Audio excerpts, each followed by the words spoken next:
You found it. It's the real news with your host, David Knight. Well, it's Friday, November the 10th, 2017. It is a busy news day today. Of course, we're going to be talking about Judge Roy Moore, who's running for Senate in Alabama. We're going to talk about that in the next segment.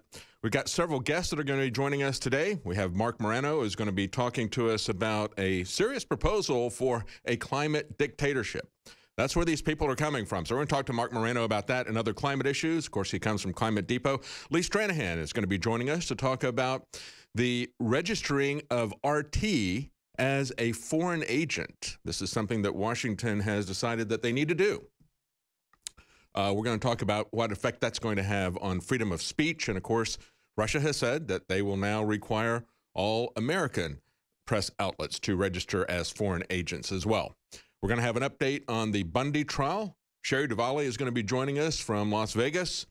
She runs Redoubt News, and she's been following those trials very closely. So we have a very interesting, I think you'll find this very interesting, what is happening there. We all need to be aware of what happens when people do something that challenges the authority of the government, even when the government is overstepping its authority. And so we're going to talk about the unfair trial there, because you will not believe what is happening there. And we're going to be joined by an Anglican bishop from Pennsylvania. He's also the co-chair of the Black Leadership Council, and he's going to talk to us about guarding the flock. Everybody is starting to get the understanding as to how to react to this. Of course, the left is coming out and trying to scare people with ideas that you're going to strap a chainsaw as an attachment to the bottom of the AR-15, as if the AR-15 wasn't scary enough for liberals. Yes, now we have to be concerned about people strapping shotguns to the bottom of the AR-15, which would basically make it almost impossible to use, and chainsaws and so forth. But the rational people in the country are starting to say, you know what? We need to make sure that there's some people in soft target areas who are trained to fight back and to defend the people who are there. And that's true whether it's a school or whether it's a church. It's always true of soft targets. You need to have some watchdogs, some sheepdogs there to protect the sheep who are going about peacefully minding their own business. You need to be able to protect them from other people and protect yourself. And so rational people in America are starting to understand that. Let's take a look at some of the news today. We have economic news out of the UK that looks pretty frightening. They're saying it is the most horrific October on record for consumer sales. This comes 2 weeks after retail employment tumbled. They say this is consumer prices are going up 3% in September. They say this suggests a creeping decline in economic and spending confidence amongst consumers.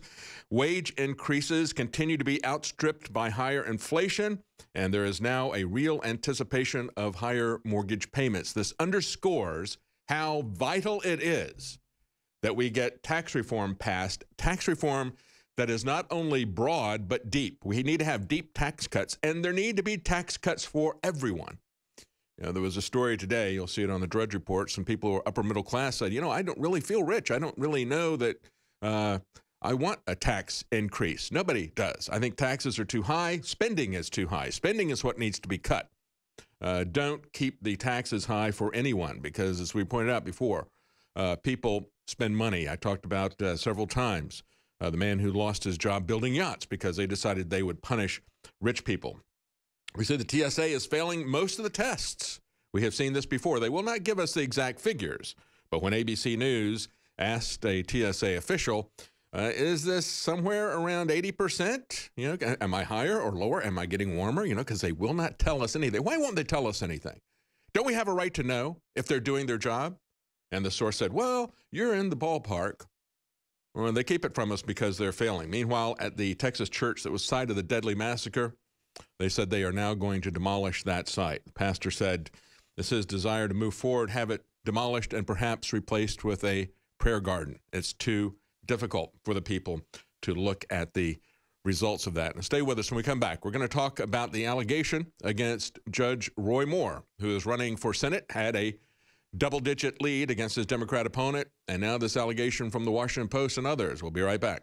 Well, it's Friday, November the 10th, 2017. The big news today, and we're going to talk about this in this segment, or the allegation and I say singular, I almost said the allegations. And we're going to talk about why I think it's just a single allegation.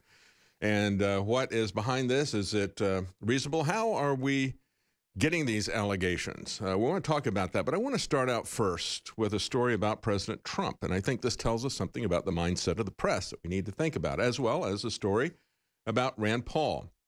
There was a story that came out on CNN yesterday. Ex-Trump security chief testifies that he rejected a 2013 Russian offer of women for Trump in Moscow. President Trump's longtime confidant, Keith Schiller, privately testified that he rejected the Russian offer to send 5 women to the then private citizen Trump's hotel room during their 2013 trip to Moscow for the Miss Universe pageant, according to multiple sources from both political parties with direct knowledge of the testimony. Okay, so that's interesting. They've been telling us, this is a guy who he likes pretty women.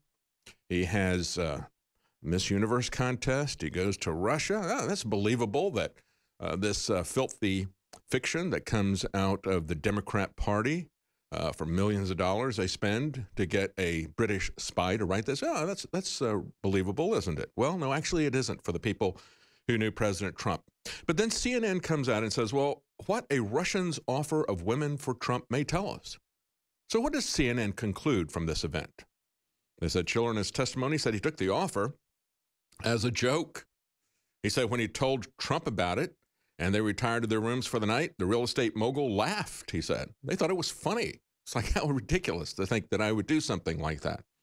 And so CNN said, well, what does this tell us?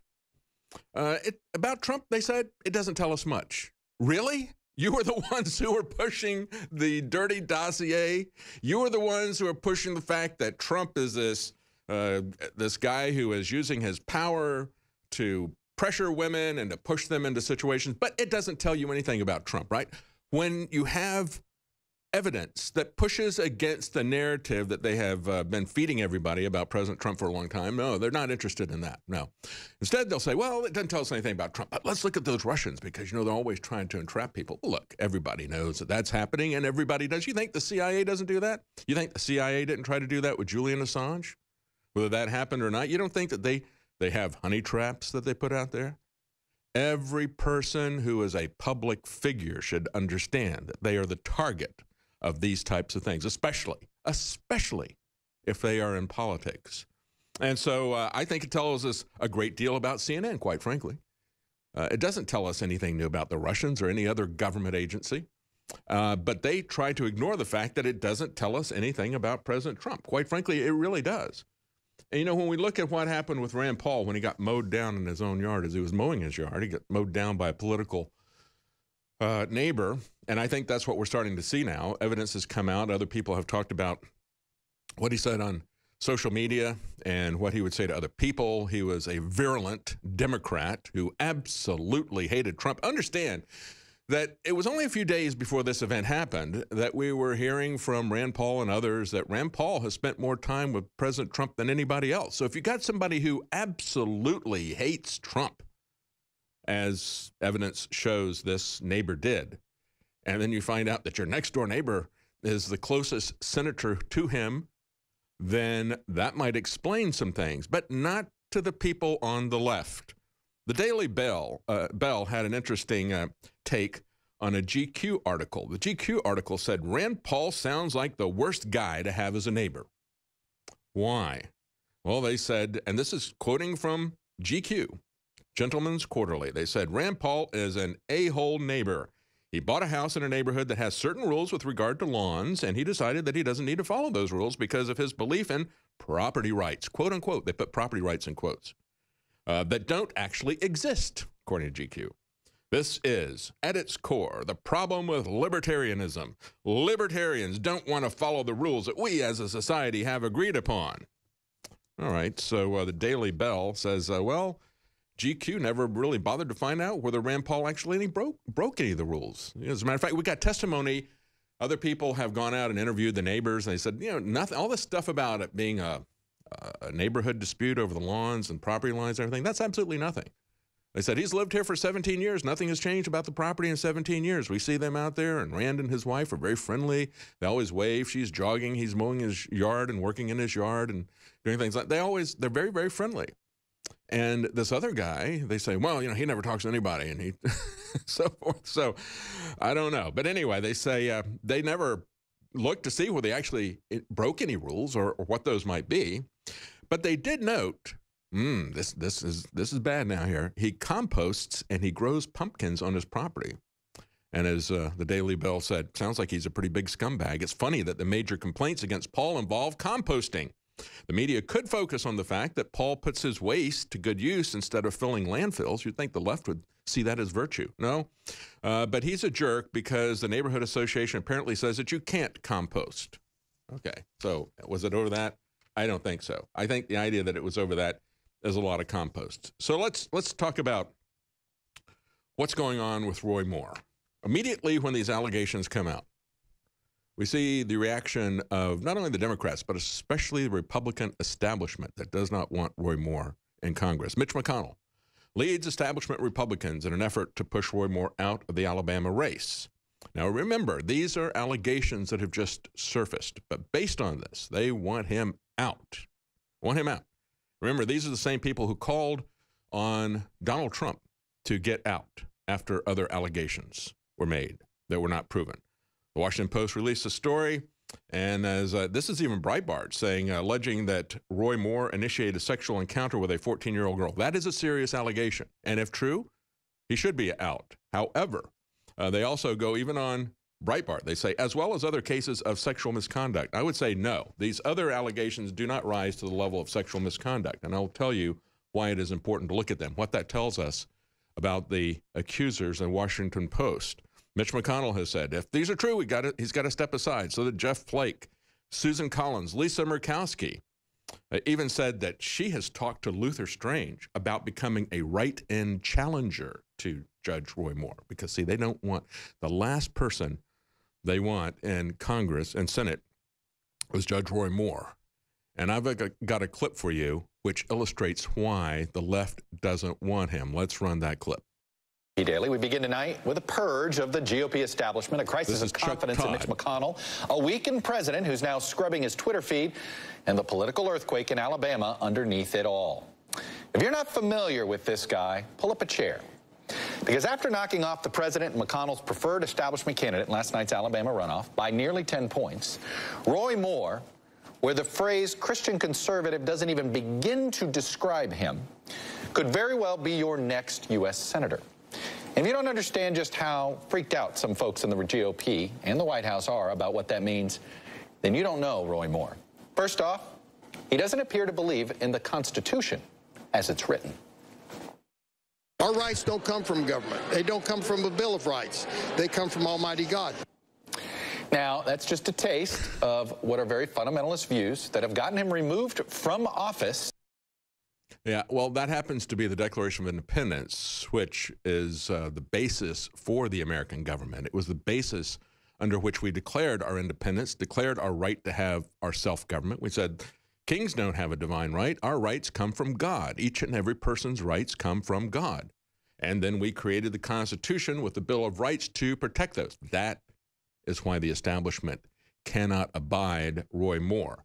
And so you got people like John McCain saying these allegations are deeply disturbing and disqualifying. See, just the allegations, he says, are disqualifying. He should immediately step aside, and he should allow the people of Alabama to elect a candidate that they can be proud of. Has McCain forgotten that he was accused of betraying fellow POWs? Has he forgotten that what happened in South Carolina when he was up against the Bushes and they put out the information, the smear campaign on him saying he has an illegitimate black baby? Oh, well, I guess he should have just stepped down on the basis of those two allegations. This is very disturbing, and we'll tell you, take a look exactly at what is being said when we come back. Welcome back. It's November the 10th, 2017, Friday, and we're going to talk about these allegations against Roy Moore. Very troubling allegation that is coming up, and I want to give him a fair shot. I want you to put these in perspective, understand where these allegations are coming from, to look at the Washington Post. If you understand, as you look at these people who are on the establishment side in the Republican Party, you got people like Lisa Murkowski saying, I've already talked to Luther Strange, saying he needs to do a write-in candidacy. They would much, much rather have an establishment Democrat than Roy Moore because of what you just heard. Chuck Todd saying he actually says that we have rights that aren't granted from the government. You know, if the government grants your rights, instead of them being something that you possess as a human being, these natural rights, that was something that really, really set off Joe Biden in the Clarence Thomas hearings. He went nuts because Clarence Thomas had talked about natural rights. Those are things that we inherently possess as individual human beings. The Bill of Rights was to protect the natural rights that we already have. If the government grants it to you, it is a privilege, and that's where the establishment wants to go. They're very concerned that Judge Roy Moore is going to shake things up. So you got Lisa Murkowski saying, we need to get Luther Strange on as a write-in candidate. And you got John McCain saying he needs to step down just because of the disturbing nature of these allegations. And then you've got a Fox News host, Jesse Waters, saying if these allegations are true, he needs to do the decent thing and step down. Well, what if it isn't true? What if it is a smear? You know, we've had the Washington Post already caught trying to smear Judge Roy Moore, and they were busted doing it. It was an absolute lie. Remember the financial smear that came out? Remember that financial smear?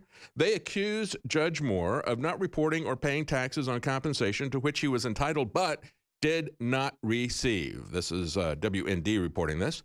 The Foundation for Moral Law, which was paying Moore as its president for years at issue, said in a statement that all the transactions and arrangements were reported fully to the IRS.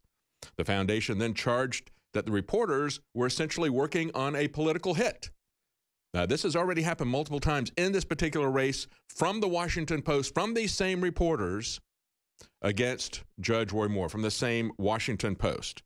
And they said this. They said, for the Washington Post to state that Judge Moore secretly collected monies that he never received, or that the foundation failed to properly report its indebtedness to the IRS is factually false.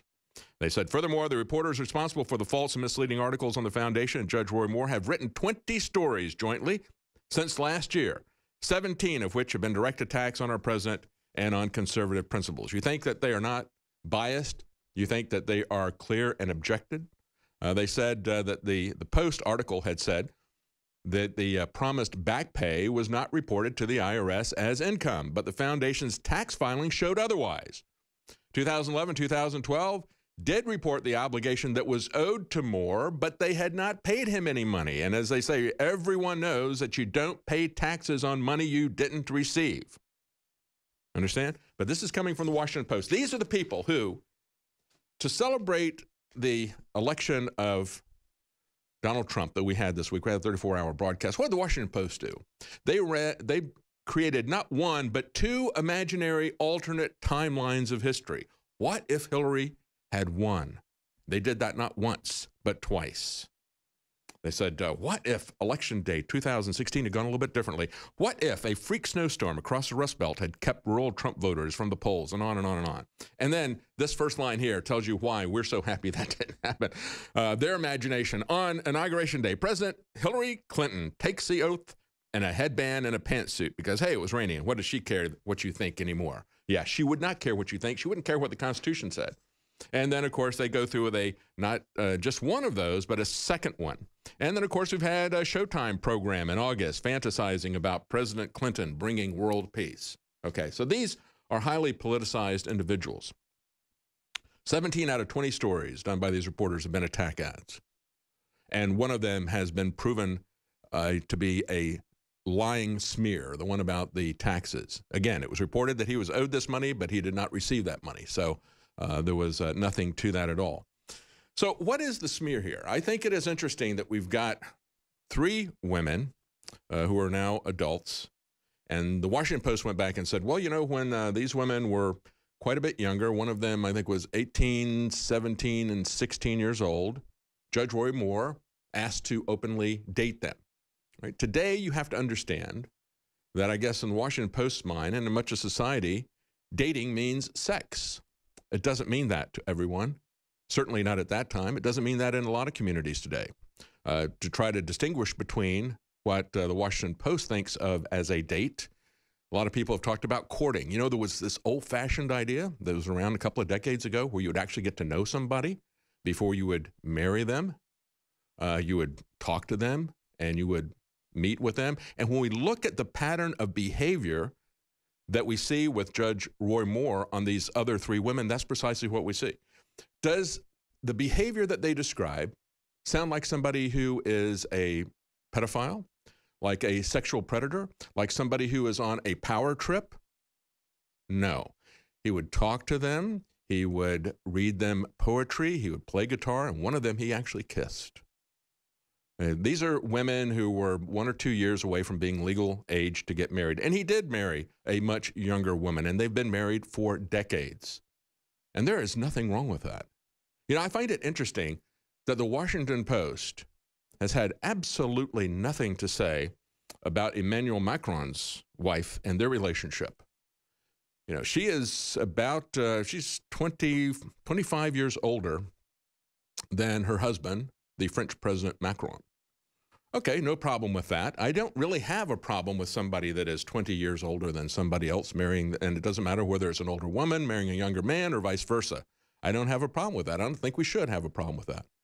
However, in her circumstances, it was a bit different because you won't see this report in the Washington Post, but some of the foreign press pointed out that when she was a 40-year-old teacher with 3 children and married, she started having a sexual relationship with this 15-year-old student. Now, in America, that would be something that you would be jailed for. But of course, the Washington Post and the globalist press cannot even bring themselves to criticize her for that. As a matter of fact, the parents were so disturbed and still said that they were disturbed. And it was reported in a book that was written by somebody, Emmanuel Macron, quote, a perfect young man, a hagiography done in France for this individual. And the parents said they were extremely disturbed by this. They said they removed their son from school to move away, and they spoke to the older woman, who he later married, and they asked her not to see their son again until he reached adulthood, but she defiantly told them that she couldn't promise anything. See, in America, we'd put somebody like that in jail. And this is essentially something that the Washington Post never had a problem with. You go back and take a look at all the stuff that the Washington Post has done. Just look at the titles of the articles. You know, Macron wants his wife to have official role, but the French aren't so sure. At first, the French were charmed by Brigitte Macron. The former high school teacher is the way that Washington Post reports it. The former high school teacher, not the former pedophile. And then when they come in and talk about this relationship, they say Trump was criticized for his comments about Macron's wife. Trump later on said, you're in great shape, as a compliment.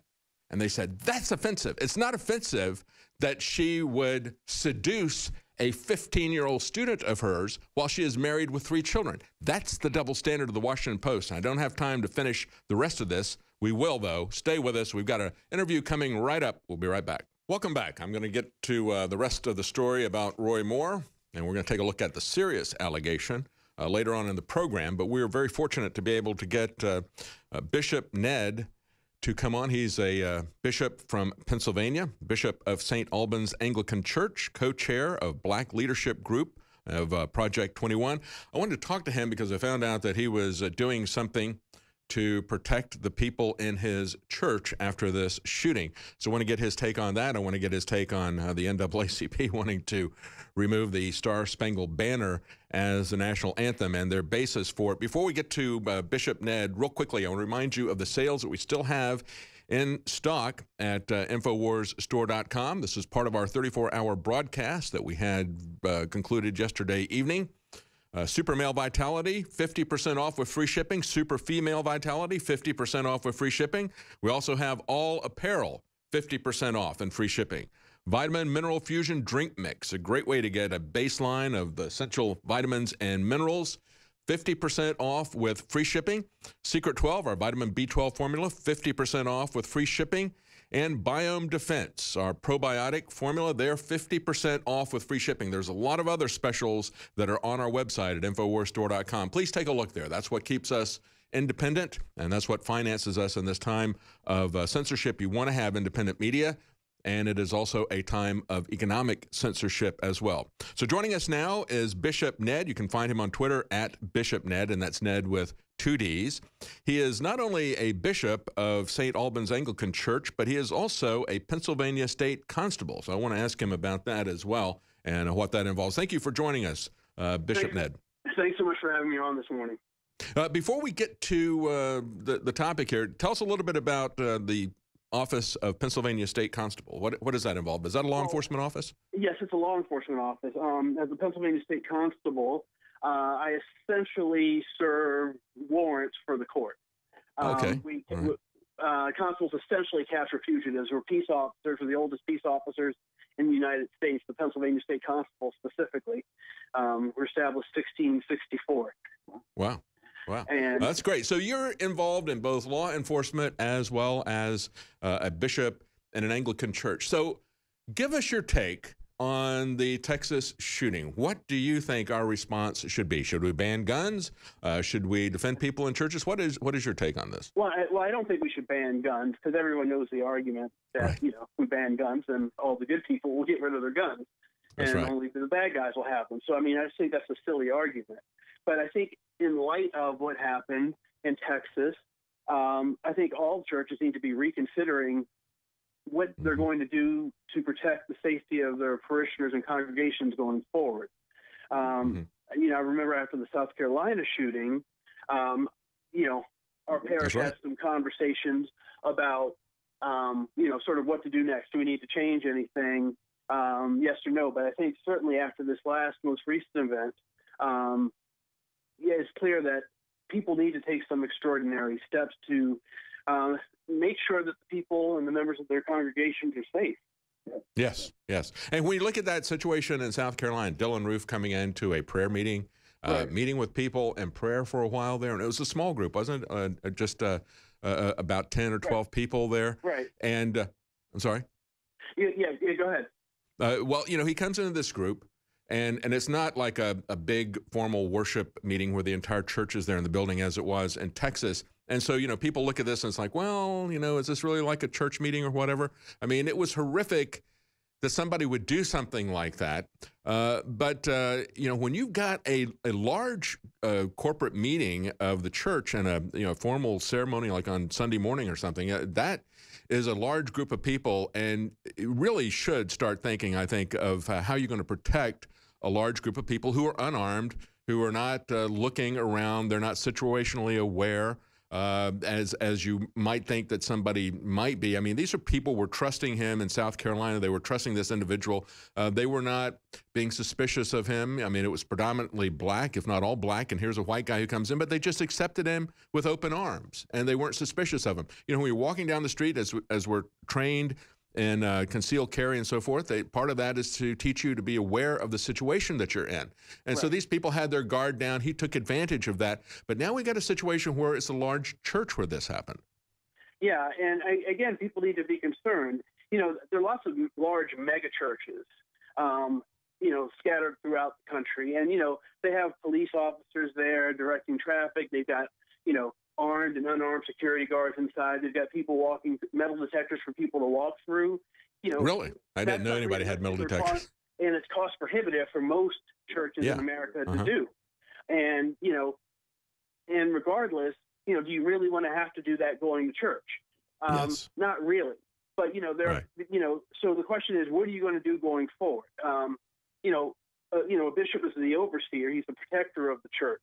That's why the bishops carry a crozier, to defend the sheep, and to, protect the sheep from the wolves specifically.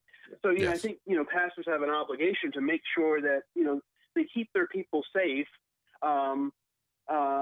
keep their people and safe. And that means that you have an obligation to protect them, not just from the spiritual wolves or the financial wolves, but the people who are going to come in with armed guns. I mean, it's just that simple, isn't it?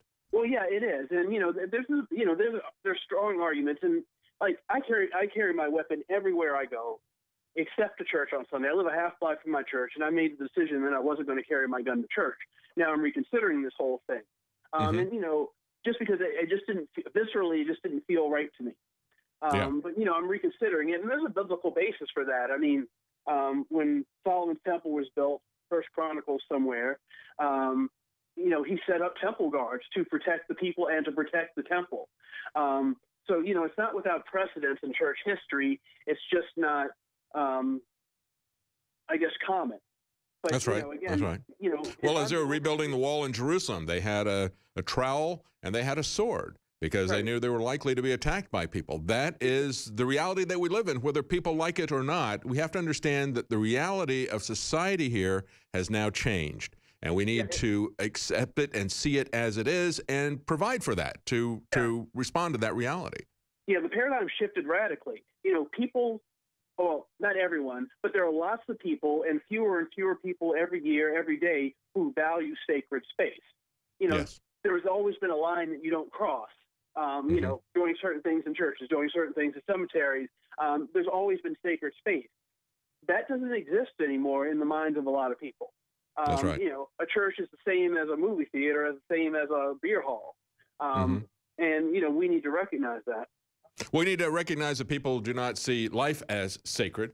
And there are, you know, when we see all of these different attacks, we understand that it is not simply a gun issue because we've seen these attacks use a lot of different implements. People have used axes, they've used cars, they've used knives and swords. So the reality is that there's this, and we can talk about what's at the core of this, which is the heart of people and different groups and religions or whatever. But the bottom line is that we have to deal with that reality, don't we? Yeah, it's not about the weapon. It's about what's in the individual's heart that makes them want to cause harm. Yes, exactly. And, you know, you're talking about the spiritual journey that you're going through yourself. I interviewed a man who 24 years ago in South Africa, he was in a church. He just happened to be traveling. It was a church that he didn't normally attend. He always carried a concealed pistol. He had a .38, and it was something that he struggled with because he was a missionary.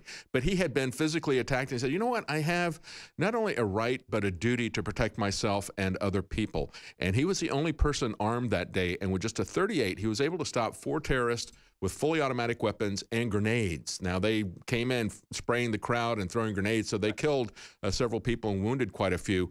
But it was because he fired back. They said, wait a minute, there's somebody here in this church with a gun, and they fled because, you know, the wicked flee when no one is pursuing them. And that was a case of this particular individual. We're going to be right back with Bishop Ned, and we're going to talk about the NAACP trying to ban the Star-Spangled Banner, the California NAACP, and the basis for that. We'll be right back. Stay with us. I'm David Knight. Welcome back. I'm David Knight, and we're talking to Bishop Ned. Nedd. You can find him on Twitter. Now he is the Bishop of St. Albans Anglican Church. He is also co-chair of the Black Leadership Group, part of Project 21, and he is a Pennsylvania State Constable. As he pointed out, that's one of the oldest law enforcement positions in the country, going back to the founding of Pennsylvania. So we wanted to talk to him in the last segment about how, as both a bishop and a constable, he felt about protecting the flock. And I'll give him a chance to say anything else if he wants to finish up on that. But I also want to talk about what's going on with the California NAACP seeking to remove the Star-Spangled Banner as the national anthem. Bishop Ned, what would you like to do? Anything else that you wanted to say about protecting the flock, or do you want to move on to the California NAACP? We can move on, but just in short, I mean, pastors need to reconsider how they provide for their safety and their personal protection when they're in places where they're particularly vulnerable, like church. Yes. Yes, exactly. Especially in those situations where you know that people are not going to be looking around them. You make sure that you've got somebody there who is. And I think, you know, we look at the church shooting in South Carolina as well as this church that was meeting in Texas. That was the key thing, that there was, you know, especially in a small group in South Carolina, as I pointed out before, you really aren't thinking in that kind of a setting. You got your guard down. You're not thinking about threats to you. You know, everybody is just open to other people that way. And that was the saddest thing about that church shooting. But when you're meeting in a corporate group, you need to understand that you are now a target. And we have seen this, and as I pointed out before, Charles van Wyck wrote that book 24 years ago to try to get people who were pastors, who were bishops or whatever, to understand that churches were a target in America. And hopefully, I think that message has gotten through to a lot of people in America. We still have people like Piers Morgan who wants to double down and say that we're mindless idiots if we say that we need to protect each other with firearms. But let's talk about the California NAACP. What are your comments about that? The fact they want to ban the Star-Spangled Banner? Well, I have a love-hate relationship with California. I was born in Washington, D.C., but I spent a few years growing up in Northern California. But, I think it's kind of funny and comical. So, they've got this debate going on right now, whether they're going to secede from the Union. And it seems to have some momentum building, especially with Governor Brown back at the helm of things out there, which I find interesting. But, to try to come up with new words for the national anthem, I just think it's absurd. And, and I guess if it weren't California, people probably wouldn't even be talking about this. But, I just think it's, I think the whole thing that's interesting is that they're going to this, Bishop Ned, they're looking at the third stanza. Now, how many times have you ever heard the third stanza? I have never in my life heard the third stanza. Like I said yesterday, by the time you get finished with the first one, your voice is blown out because it's such a difficult song to sing. But you go to the third stanza, and what they appear to have a problem with, and again, the context of the national anthem is talking about a protracted battle and the fact that the Americans had prevailed and they could still see the flag at the end of that battle. And so in the third stanza, they're talking about the havoc of war and battles, confusion, and so forth. And we have now defeated these people and removed them. And they say no refuge could save the hireling and slave. They're talking about the guys that were attacking them and calling them hirelings and slaves.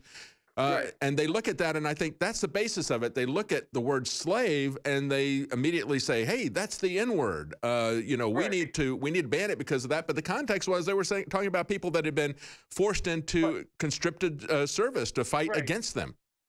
Yeah, I mean, the whole thing's just so absurd. I mean, and it's all part and parcel of what we're seeing going on now. This, there's a broad revisionist history sweep that's sort of going over this nation where everyone's trying to rewrite history and literally change the meanings of words and instances that have happened in history. And this is just another one. I'm just curious to see how this plays out. It's obviously got no legs, but I wouldn't be surprised if, California said, this is part of our national anthem now, or we're changing the words of the national anthem when it's sung in the state of California. It just fascinates me and just makes me laugh. Well, you can choose to, when you honor different people, you can always choose to look at the good side of people or the bad side of people. And there's nobody that's perfect, right? You understand that as a bishop. Everybody is going to have a problem. And we have a problem in our history as well. But they're trying to remove, and this is a Marxist tactic, they're trying to remove all of the cultural and legal and religious base of America. They want to tear everything down and level it. And taking down statues is just a physical manifestation of what they want to do to society in general so that they can then reconstruct their Marxist utopia. Don't you believe that's the case? I think you're absolutely right, and I've never heard anyone put it together, put that all together as concisely and as accurately as you did, but that's exactly what's going on in this country. Yeah, I think that truly is the case. And they don't see the fact of how offensive this is to other people who are in the military, who are looking at the symbol of the flag, and they're not thinking about what those people are seeing in the flag. And I think that was really expressed by the NFL commissioner, who said when President Trump criticized that, to point that out, because a lot of people were feeling that and had been feeling it for quite some time. And when he pointed that out, the NFL commissioner said, "How dare you criticize us and disrespect us?" And that's what everybody was feeling that they were doing to military vets and others and to this nation by disrespecting the flag. Yeah, no, you're absolutely right. You hit the nail right on the head there. It's some of these things just make me laugh, but then also at the same time, it really should be frightening people. Yes. What's going on, and again, these this revisionist sort of zeal to rewrite and redefine and remake history, it's going to be to all of our peril and detriment. And I don't know how people who don't Bishop Ned, you said that you had experience in California and you were also in Washington, D.C. area. I've got another article here that the Washington, D.C. City Council is taking steps towards placing a statue of Marion Barry there. And I looked at that and I thought, why wouldn't they do one to, let's say, Clarence Thomas, or maybe to Booker T. Washington, or to Frederick Douglass? Why would they pick somebody who has a very spotty past, to say the least, to put a statue up? Well, that was so I saw the story last night. I'm actually down in D.C. right now. I saw the story last night, and people were poking fun at it. The city government of Washington D.C., they can laugh at themselves, and I think that's what this is, honestly. Yes. He was an icon in the city for a long time before the crack and a long time after the crack. And yeah, it's just I think it's just an instance of the city government saying, let's put this up, and they can also laugh at themselves. They know they're going to be the butt of some jokes across the country, but they're going to. Well, I think I would look at that situation. I would say, you believe that Marion Barry has done a lot of good things from your perspective, from your political perspective, and so you're willing to overlook the crack cocaine issue. Would you make the same adjustment for, let's say, Thomas Jefferson or George Washington, who happened to own slaves, and but did a lot of good things as well? Understand that mixed thing here. You know what I'm saying? Yeah, well, obviously the answer from the D.C. city government to that question would probably be no. But then again, the way the trend is in the United States now, with people wanting to tear down monuments, tear down things like the Bladensburg Cross, even things like Stone Mountain, Georgia, tearing down these monuments. Well, maybe they'll start erecting monuments to Marion Barry and tear down the Jefferson Memorial because of some things that he did that aren't popular 200 years later. I absolutely agree. When we look at this situation. When we look at the situation, Bishop Ned, the thing that began these protests were issues of police brutality. And I noticed when you ran for constable, you said that you're very concerned about the arbitrary and capricious enforcement of laws. You want to see them equally put out there, and we all do. I think what works against that, would you agree with this, is the fact that we have people like Black Lives Matter who want to make this simply a racial thing rather than trying to bring in white people and say, look, white people are getting affected by police brutality. They're getting shot and killed and beaten, and we need to make sure that we change the rules as to how the police do this, and we all do this together to get it done. I don't think they want to solve that problem. They pick cases that are not clear. They don't talk about the clear-cut cases, and then they try to push people apart by race. Well, that's exactly right. I mean, they're only hurting themselves. Because, there are lots of people, there are lots of white Americans who would have an affinity with a lot of the points the Black Lives Matter movement makes. That's right. The Black Lives Matter movement decides, well, you know what, this is a Black Lives Matter movement. Let's push all these people away and just talk about these marginalizing issues.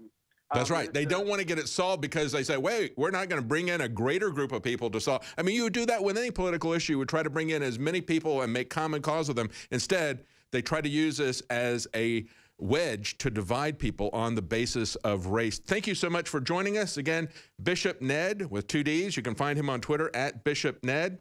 And he's also written a book, The Final Four, A Scriptural Journey Through Advent. Thank you so much for joining us, sir. Welcome back on this Friday, November 10th, 2017. I'm David Knight. Let's take a look at the news. We've got an interview coming up in the next hour. We've got a couple of interviews. We're going to be talking to Mark Morano of Climate Depot. We'll also be talking to Sherry Duvallet of Redoubt News about the Bundy trial. So stay with us. We've got some amazing interviews coming up. In the news, we see that Trump has declared a new world trade order. I saw that and it's like, oh no, what is this? Well, actually, it's good news. What he's talking about with a new world trade order is he says we are not going to enter into multilateral trade agreements that tie our hands. In other words, we're going to have a lot of world trade. That's a good thing. He's always been portrayed by the National Review, the Wall Street Journal, and the never-Trumper GOP establishment as being somebody who's going to start a trade war. Interestingly enough, they were the ones who are pushing for sanctions against everybody because of their warfare orientation. What Trump was saying is we want to have a lot of trade. What we do not want to have is some kind of a multinational organization that we have no control over dictating who the winners and the losers are going to be. We're going to negotiate that with each other. And as he is in China, he says, look, we've gotten a really bad deal from you guys. And I don't blame you. You're doing the best you can for your country. I'm going to do the same thing. That's the basis on which we should trade. He's somebody who's worked in the marketplace for a very long time, and he understands, you're doing horse trading here. Each person is trying to get their best deal. And he says, but just understand that, we're going to be pushing this pretty hard to try to get a good deal for the United States instead of having some kind of a World Trade Organization or having some kind of a Trans-Pacific Partnership group that is going to dictate which industries and which countries are going to be allowed to thrive and to even survive. That's what we do not want. That is the path to world government. It always begins with economic consolidation, and then it progresses to political consolidation. Meanwhile, one of his nominees has now stalled over gun control remarks, and this came right after the shooting in Texas. This individual, Dean Winslow, was a nominee for Assistant Secretary of Defense for Health Affairs, and when he went before the Senate panel to talk about health issues, he brought up not only his opposition to the military abortion policy, in other words, stopping abortions being provided by the military, but he also said that he thought that it was insane that civilians can buy assault rifles in the United States. He just volunteered this information. So that was a bit much for even John McCain. So even John McCain said, I don't think we're going to move forward with this guy's nomination hearings. So fortunately, that has now been shut down. And as we look at the necessity of having tax cuts, take a look at this headline from the Washington Post. I don't feel wealthy, says one person. The upper middle class is worried about paying for the tax overhaul. We need to have, as I said before, not only broad-based tax reductions for everyone, from the poor to the rich. We need to have them very deeply as well for us to have a vibrant economy. We look down at what has been happening about Bitcoin. We talked about this last couple of days. I talked to Gerald Celente about this yesterday. Interesting that you see in Zimbabwe, we're talking about how Bitcoin has exploded in prices, now over $7,000, about $7,500. It is double that in Zimbabwe.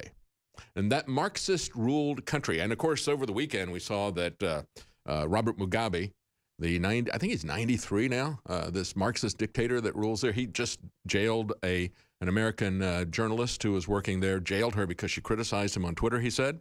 But, of course, the Twitter account kept going after she went into jail. So she may not even be the one who did those tweets, but he wants to put her in jail for a couple of decades for criticizing him. That's the kind of guy he is. He is also, as a Marxist, trashed the economy, as we see in Venezuela. And a reflection of that is the fact that inflation has hit 100% this year, and you're seeing Bitcoin trading at about $13,000 per coin.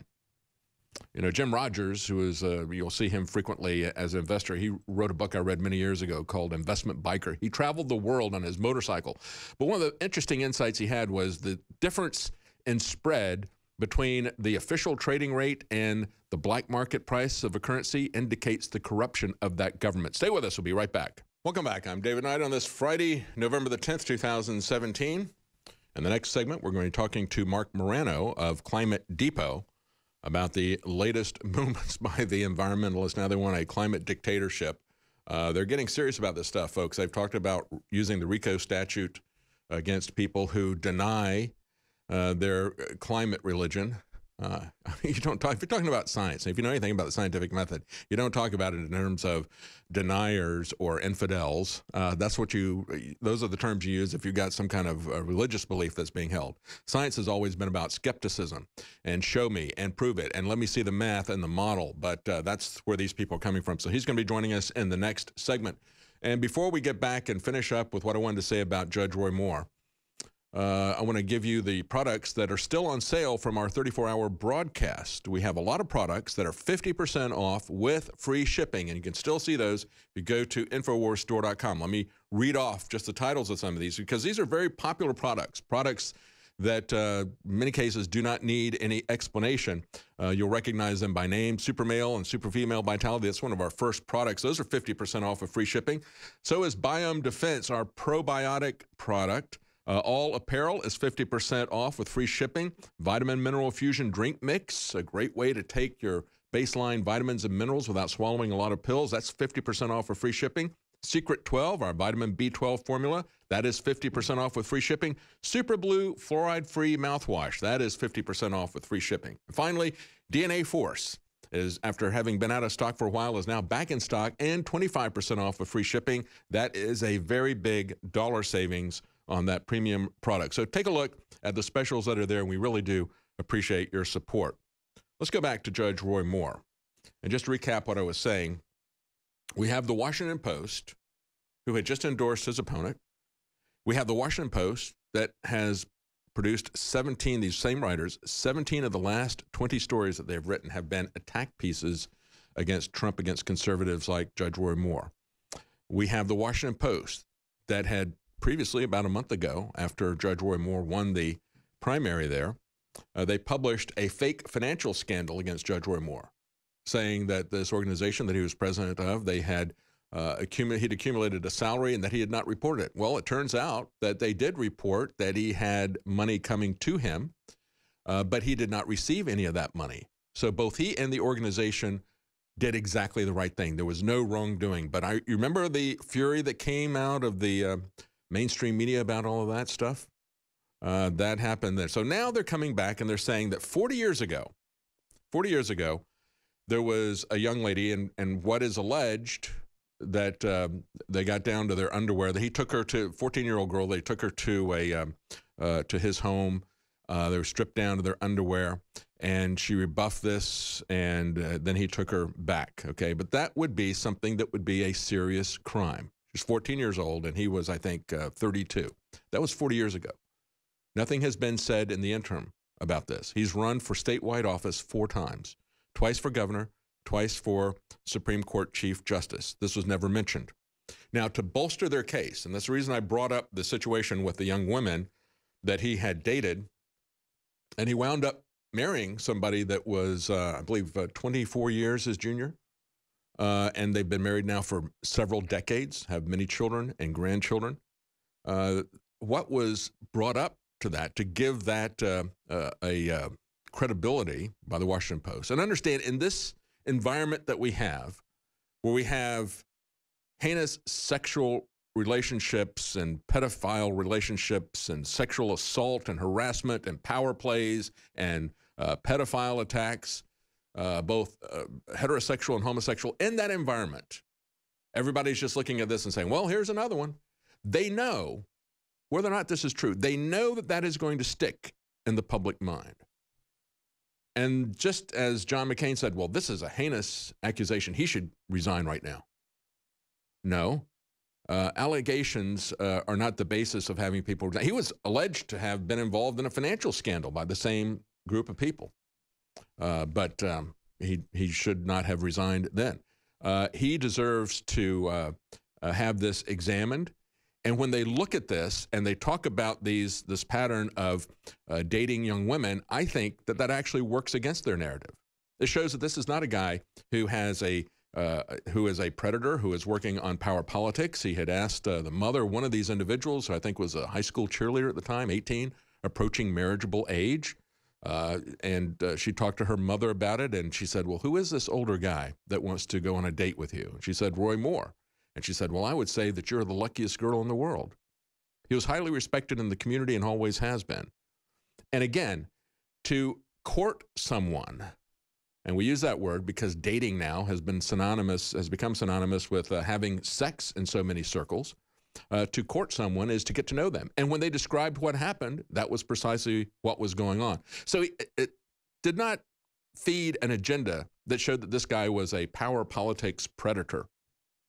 It showed that he liked younger women, and he married one and has been married to her for many decades. So I think, to me, when I saw that, I thought, you know, it really does look like the Washington Post is reaching.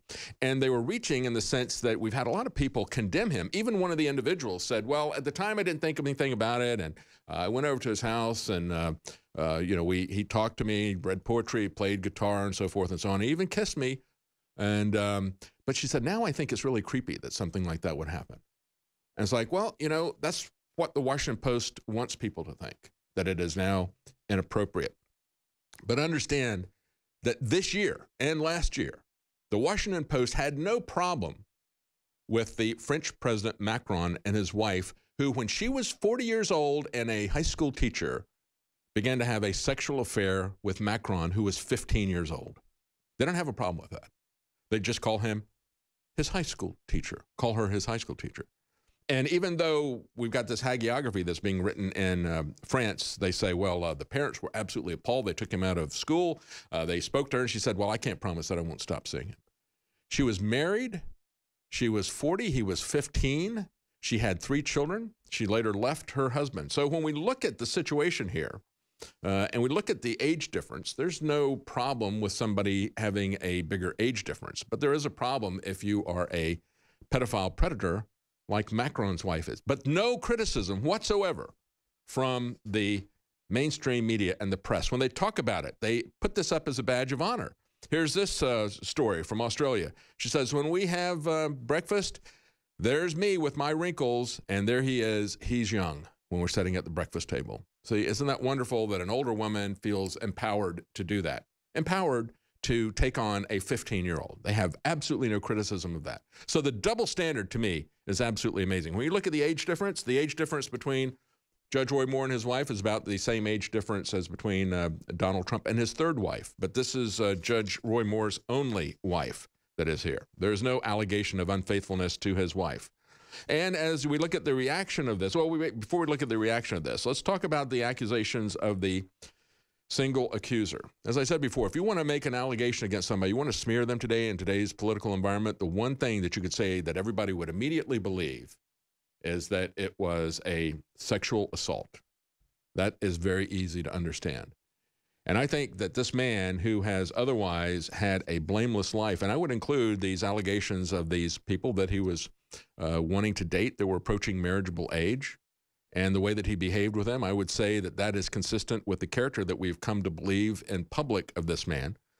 And if you want to smear a politician today, and remember, as I said before, John McCain said these allegations are enough for him to be removed from office. And yet John McCain himself was smeared the day before the South Carolina campaign. They said he's got an illegitimate black child. He should know better than that, and he does. But also, when we look at what's going on with this, we've seen now a post from somebody else alleging that this woman who is making this allegation now 40 years later, saying that she has in the past accused other pastors and wanting a payoff.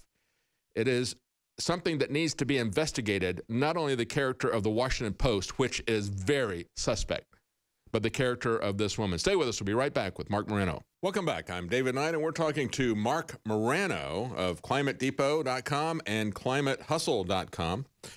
Marc attends a lot of these climate conferences to give us an insight on what these people are saying, the amazing, outrageous things that they're saying, to give us an insight into what they really want to do, what their ultimate goal is, because we have to understand what their goal is before we can really discern these intermediate steps that are being taken. Now, Marc is in Dusseldorf, Germany. He's at a UN climate conference, and I want him to give us an update as to what he heard there. We've got a prominent environmentalist proposing a climate dictatorship. Thank you for joining us, Marc. Is this quote that I see in this article, is this something that was just said at the UN climate conference in Dusseldorf? No, this was actually said in the lead up to the conference here. The actual conference is in Bonn, which is just about 45 minutes from here. I'm in Dusseldorf, actually at an alternative skeptical summit, which we're holding as part of the UN climate summit, to stick it in their eye. And we're filled with scientists here. But the climate dictatorship, to just start with that, that is a sentiment that is very well received here in Germany during this UN climate summit this year, because we had the former head of the United Nations Climate Conference actually come out. Her name is Cristina Figueres, and actually say that she wants a centralized transformation that will make life on planet Earth very different for everyone. And she lauded China's one-party rule. So now we have the Scandinavian academic Jorgen Randers saying that he would like to see a climate dictatorship opposed, because then people couldn't oppose what they think is the agenda in saving the world from runaway climate change, which has nothing to do with climate change, because it's always a different, same solution for regardless of the environmental scare, whether it's overpopulation, whether it's 1970s global cooling, now global warming. They're just using that scare. But they're becoming more and more open about it. And a climate dictatorship is actually his quote that he's actually proud of, because he doesn't like dissent and he doesn't like anyone blocking the agenda, their agenda. Where are the anti-fascists to protect these literal Nazis in Germany? As you pointed out, it's very popular there. It's like, yeah, let's just dispense with anybody's opinions, and let's dispense with the scientific method. Let's just go ahead, Sieg Heil. All right, two things. Actually, Hans Schuldenhuber, who's sadly an advisor to Pope Francis, actually proposed, a German climate advisor, proposed a CO2 budget for every man, woman, and child on the planet. Now, he actually said, except for Berlin, people like Prince Charles, who's his patron, and the Pope, they would have a dispensation there that I guess that would be an indulgence, right? Well, I'll tell you, he actually said from Berlin to Beijing, they would impose this. Now, interesting choice of two cities, Berlin and Beijing, not to bring up Godwin's Law here when I'm in Germany. But here's the thing. Actually, this conference of what you would call skeptical scientists and activists in Germany, guess who they are most enamored with and just blown away by and have nothing but endless questions about? President Donald Trump, who in America is labeled some kind of fascist for some kind of reason I don't understand. The Germans here think he is the ultimate freedom fighter. They are in awe at how he stands up to the United Nations, how he stands up to the European Union. They're in awe how he stands up to the central planners, how he stands up to the media. And I mean, in my talk, I ended up spending an inordinate amount of time just talking about Donald Trump. And they seem to be eating it up here. They're very envious of Americans. The liberty-loving Germans who actually look at the science objectively are jealous of Americans because we have President Trump. Yeah, and you have to make that distinction. It's not the people who are meeting in the UN climate conference. They're not very happy with President Trump. They would be calling him Hitler and a dictator as they're calling for a climate dictatorship. But it's the people at this alternative conference. Yes. And we're actually, this is part of the UN here. We're having a lot of fun. We actually did a gigantic toast, a room full of hundreds of people today, did a toast to the United Nations exiting the UN climate agreement. So they are their hope is that other countries follow. Now, going into these conferences, David, they have a lot of pressure. Nicaragua and Syria were just joined on to the UN climate Paris agreement. Well, that's it. That finishes it, right?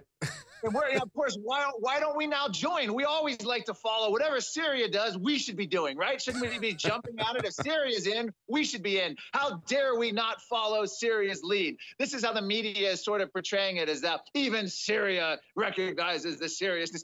I'll tell you what's happened. Behind the scenes, Syria was probably paid off.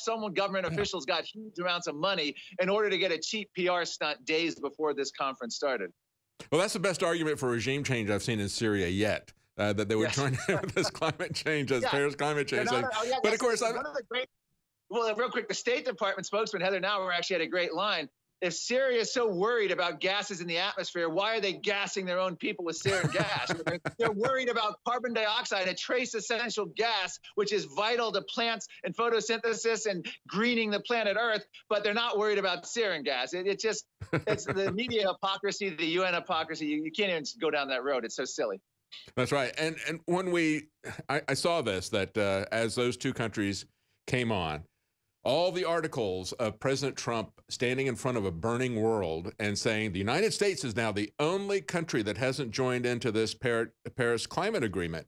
And yet, at the same time, we had a UN official say, you know what, this isn't going to get us there.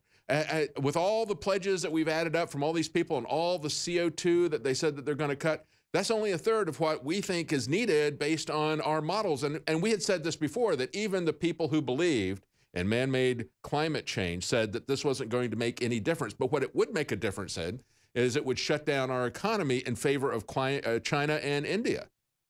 Yeah, and here's the thing. It has no impact on the climate, but it's a huge impact for the central planners. It's a huge impact to get camel's nose in the tent and start regulating and start ratcheting up regulations every year. It's a huge impact for United Nations bureaucrats to have say over American transportation, airline, our SUVs, our home appliances, our home energy use, our diets, cutting out meat eating, our agricultural practices.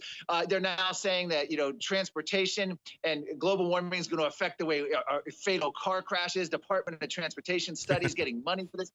It does affect that whole thing. Now, a couple things. James Hansen, NASA's former lead global warming scientist, who's frankly a bit of a nut, to say that kindly. He's been arrested at least half a dozen times protesting global warming. He's endorsed a book suggesting that ridding the world of industrial civilization is the only solution to climate change. He came here to Paris to mock and ridicule the idea that the Paris Agreement, he said the idea that the Paris Agreement could save the planet is a, quote, hoax. So even the gross climate alarmists, to lack of a better word, laugh and mock at anyone in the UN who claims this is going to have any impact on the treaty, on climate. However, and even studies have shown that if all the countries kept their pledges, you wouldn't even be able to tell the difference in temperature, assuming the UN was right and assuming their models were right 100 years out. But what's interesting is even the UN is now admitting that not only are these countries not keeping their pledges, they're not even close. It's a big joke, but what they're really trying to get is that money. They want to transfer the money. They want it to go through the UN, filter it through, and a little bit will trickle out to the developing world, the corrupt third world dictators. By the way, third world is not a politically correct term. You're supposed to say develop. All right, we're going to be right back. Stay with us, Mark Morano, and he's going to give us some more updates as to what's going on with these climate changes. I'm David Knight. We'll be right back. Stay with us. Welcome back. I'm David Knight, and we're talking to Mark Morano. He is in Dusseldorf, Germany. It's a UN climate conference, but it is an alternative climate conference. People who are skeptics, in other words, looking at this from a scientific standpoint, instead of calling for a climate dictatorship. As one of the individuals at the actual UN climate conference, he's at an alternative climate conference, but the people at the UN actually want a dictatorship. And, you know, Mark, you'd mentioned Schellenhuber before, the guy who wrote, is a scientific advisor for the Vatican. He wrote, along with a couple other people, the climate encyclical from the Pope. This is a guy who was also patronized by Prince Charles. They've called themselves the Earth League. They want a planetary court. They want a planetary council and so forth. And it was just this last week or so, we had, what's at the bottom of this, of course, is they want depopulation. We just had Prince William, son of Prince Charles, come out and say, we have too many people. And it's tough for the animals. This is a guy who is having one child after the other, which good for him. You know, have a lot of kids. I don't see any problem with that. But the hypocrisy of these people and the way that they cover up their authoritarian world government is laid out in this article you got at climatedepot.com. The prominent environmentalist who proposes a climate dictatorship. It's always about the dictatorship. It is always about world government and depopulation for these people, isn't it? Yes, in fact, Schellenhuber, who, by the way, a Czech physicist, Dr. Lubos Model, said he now understands how the Nazis became in power because of people like Schellenhuber. I mean, this man is all about dictatorial control. He's actually said and suggested, I'll be careful to use my word here, that the carrying capacity of the Earth is 1 billion people. So what are we going to do with the remaining billions of people? This is the philosophy he's brought and infected the Vatican and Pope Francis. Although Pope Francis didn't need much infecting, he seemed very open to this kind of central planning, redistribution of wealth from the very beginning as a Jesuit sort of poverty perspective from South America. Right. But Schellenhuber and his agent, they're running, they come into these UN conferences. That whole mindset is what moves the UN. They talk about global governance. You mentioned population. Al Gore, and actually in the film Climate Hustle, we have Al Gore saying that Africa is projected to have the most number of people that by mid-century. And we need, quote, fertility management in order to prevent this. So we have a white, wealthy Westerner, Al Gore, complaining that there's going to be too many people of color and that we need some kind of fertility management to stop that. Any other way you slice it, that's, you could call it the R word, racist. But this is what the left gets away with. Al Gore said that at a Bill Gates sponsored event. No one blinked an eye because he's a liberal in good standing. Imagine if Donald Trump had made some suggestion that there were too many people of color in the world. It would have been completely. But that's what this agenda is about. Well, look at what Barack Obama did when he went to Africa. He told them, he says, well, you guys can't all have air conditioning. I mean, the planet would burn up, it'd melt down or whatever. Melt down or burn up. I mean, that was Obama. Yes, and they'll claim, well, the developing world needs to learn from our mistakes. Well, what mistakes were those? Low infant mortality, long life expectancy, modern hospitals, modern dentistry. Who wants to go to, who wants to have your teeth pulled or cleaned in a hut made of dung? No. What mistakes do we make? Well, our mistakes were allegedly too many emissions, which are now going to cause the planet to be doomed. So we want to stop the developing world from making our mistakes, i.e. enjoying Western prosperity. So what when we looked at Mark, when we looked at this hurricane and the people who died in that rest home in Florida because they were out of power and they didn't have any air conditioning. We've seen this happen in Europe with people who elderly people who can't afford heating because of the drastic artificial increase in prices there. It's not just a lifestyle issue. This is a life expectancy issue to be able to have cheap, affordable energy. And that's the thing that's really made the difference for the first world, if we put it that way. And it's what the people in the developing world really need. And they claim, oh, well, don't worry because solar and wind are going to kick up just around the corner and they're going to take over and we'll have low emission. It's going to be wonderful. We won't need fossil fuels. Less than 1% globally of our energy comes from solar and wind. At my website today, Climate Depot, I have an analysis by the Danish statistician Bjørn Lomborg talking about it's less than 1% solar and wind. Even under the optimistic scenarios, despite unbelievable amounts of subsidies, you're talking a few percentage points many decades into the future. That could change, but the idea is they want to ban energy that's proven itself for energy that may not work and that's literally a tiny fraction of our workforce. And they try to say, oh, well, look at all the jobs coming from the solar industry. Well, a huge number of jobs come because they're subsidizing them with government money, but the actual energy produced from solar is non-existent. So you compare that to like coal or natural gas, who may have less jobs, but they actually produce energy. Why do you want inefficient businesses that require tons of employees to produce nothing when other businesses have smaller amounts of employees and produce massive amounts of energy? The whole energy debate gets turned on its head at these UN conferences, and you become into a fantasy world. Jerry Brown's probably going to be attending here. And by the way, Jerry Brown... Well, that will make it a fantasy world for sure. He was given his, put in his place when he visited the EU. I was very proud to see that. Well, that's good. You know, when we look at this pronouncement, and let me just read from this article you got at Climate Depot, the one about the prominent environmentalists proposing a climate dictatorship. I want people to see that article, so I'll give them a tease of what this guy actually said. He said, if people don't want my preferred solution, then people are stupid, shouldn't be allowed to decide their fate, and we should install a climate dictatorship instead. The advantage is that once decisions are made, everything goes very quickly because there's no opposition fighting back. That's the mentality of this. And you point out in your article, Mark, that what is even more staggering than that statement is the fact that the Swedish newspaper who did this interview didn't find that astonishing, that they didn't push back against that attitude. No, people have come to accept it. As I mentioned, the UN chief praised China.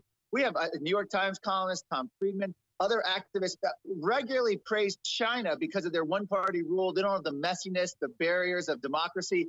This is what they're looking at. And this is why in the United States, they're so frustrated because they couldn't ram all that in. This is why Obama bypassed democracy, bypassed the Senate ratification of the UN Paris Agreement, bypassed the legislature when it came to EPA regs, and just imposed them through executive order. Thankfully, Trump has overturned that, but it remains to be seen if Trump is a one-term anomaly or whether these are going to be permanent overturning. And that's what we have to wait and see. You know, we had a dictatorship, as you point out, with Barack Obama on a number of executive orders. He'd say, well, you know, I can't do that at first. He said, I can't do that because we've got a constitution here. And then after a while, he said, you know what? They haven't done what I like, so I'm just going to do it myself. And these guys always get there. I mean, we had even George W. Bush say, you know, I'd say even. George W. Bush, pretty typical of his. I wish I could just be a dictator and tell people what to do. But he didn't actually do it like Obama did to that extent. And, you know, when we look at this, the Washington Post in this last week, we just had a 34-hour broadcast here at InfoWars to celebrate the revolution of Donald Trump becoming president. But Washington Post, on the other hand, was running multiple articles. They had not one but two different alternate histories. What if Hillary Clinton had won? Well, we know what would have won, don't we? What would have happened, don't we, Mark? We would have had a full-on dictatorship, wouldn't we, with climate and many other issues. Yeah, I call it the Chinification of America. That's what President Obama did. They lauded China. They loved the idea, so they just bypassed democracy and just started imposing regulations.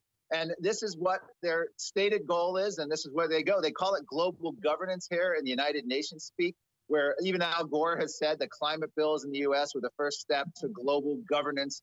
And the idea is you're going to have a small group of people deciding what's best for the world. I interviewed Václav Klaus, the former Czech president, who grew up under Eastern Bloc communism.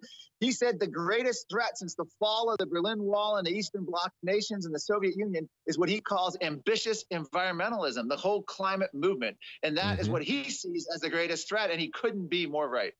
You know, they talk about global governance, but they immediately push back and say, no, not global government.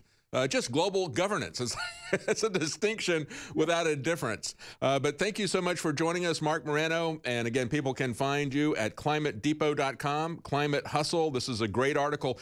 Breaks down as well the absolute failure of the Paris Climate Agreement, how it would have made absolutely no difference Even according to the environmentalists who believe these failed models, it would not have made any difference, but it would have made a huge difference, as President Trump would say, to our sovereignty and to our economy, because that's what it's ultimately about. First the economy, then the sovereignty.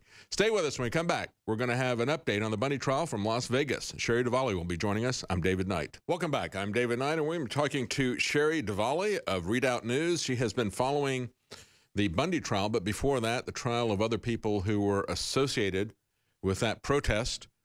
And they're trying to put these people away. They've been in jail, she points out, since January of 2016. Each person is charged with 10 felony accounts, and each man could be sentenced to more than 100 years in prison. We have under the Constitution a right to gather and to address our grievances to the government, but there are other issues involved here. Something has just come out in this trial as there's been some movement here in the government's admission that there were snipers there. And that's one of the reasons that we went to cover this, was to find out what was going on and to make sure we didn't have something happen like had happened in Waco. We felt that their lives were in danger, and there was a legitimate reason for people to gather there to protect them, to stop violence from happening, and they did stop the violence from happening. But joining us now is Sherry Duvally. Thank you so much for joining us, Sherry. Good morning, David. Thank you for having me. You've got a series of articles about things that have happened this week. You call it the trial of the century in your article on Redoubt News. Summarizing the week, summarize what has happened for us this week. Well, we've had some bombshell stuff happen in the courtroom this week. One of the largest things that I have seen come out in any of these trials is that the government has been lying all over the place. I mean, go figure. You never think they would do that. But they've been recording privileged phone calls between attorneys and their clients. Wow. That is absolutely huge. That's one of the basic tenets of our judicial system. And yeah, and this is a troubling thing we're seeing even like in the Paul Manafort situation. We've got a special prosecutor. There is no special prosecutor law. That expired in 1999. There's no process for review or for appointment or for oversight. And we've got this guy, Robert Mueller, who compelled the attorney for Paul Manafort to testify against him, said he's going to do it again. And now we have in the Bundy trial, we have the government recording privileged calls between client and attorney, penetrating that to do anything that they can to get these people. They will ignore every basis of our law, won't they? Yeah, they're making this stuff up as they go, is what it seems like. Wow. You know, they have a whole different set of rules in the federal court system than they do in every other system. You know, I don't think they have any rules. I think they believe that they're free to do whatever they wish. They make up their mind. They want to come after somebody. And a lot of people say, you know, hey, the reason they didn't continue the special prosecutor thing was because they weren't going after a particular crime.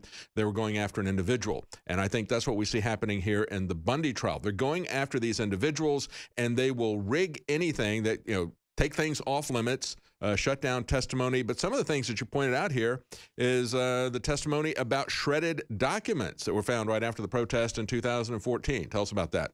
Yeah, when the BLM left the compound, the Patriots went in there and looked around, and they found bags of shredded documents. And they looked at these little pieces, and they can see some, you know, you'll find a piece with a little bit of writing or something on there, and they could tell that these were official documents. And they, you know, were concerned that these documents could have helped the defense, so they're trying to compel testimony on this. Well, it turns out that the U.S. Attorney's Office, starting with Daniel Bogdan and then moving on to Stephen Myrie, was deeply involved in this entire operation from start to finish.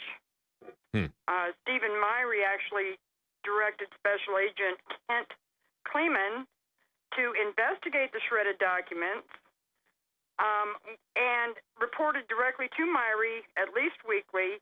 Myrie sent another prosecutor, Nadia Ahmed, with him, which they've been trying to downplay. But she's turned into a fact witness for this entire investigation, but not being questioned on it. They never asked the key questions. Who ordered you to shred the documents? Why are you shredding the documents? Nobody's, you know, Kent Kleeman never bothered to ask those questions during his investigation.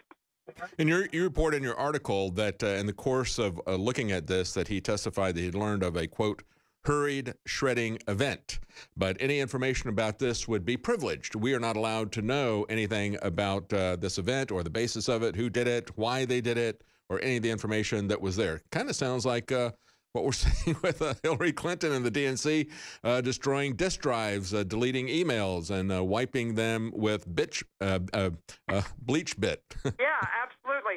And that also extends out to the cameras. They had found cameras perched over the road, pointed directly at the Bundy house. Now, the government's been denying all along that there were any cameras at all. Now it was proven that there were cameras. And the government, of course, is saying, well, there was only one camera.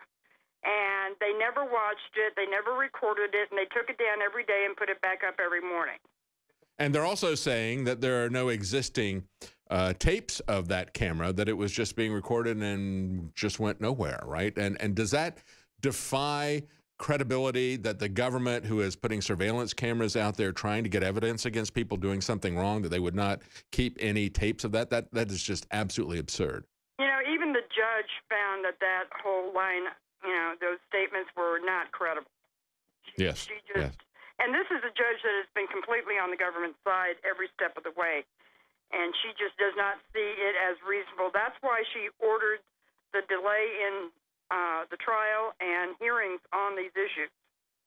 Well, you know, what has come out in terms of looking at these cameras, and in terms of saying, as you said, that they said, oh, we only had one camera, and oh, we didn't record anything, so we don't have anything to give to you. She said, let's think about this, didn't she? She said, I'll give you a little bit of time to think about this. In other words, you guys want to go on the hook for committing perjury.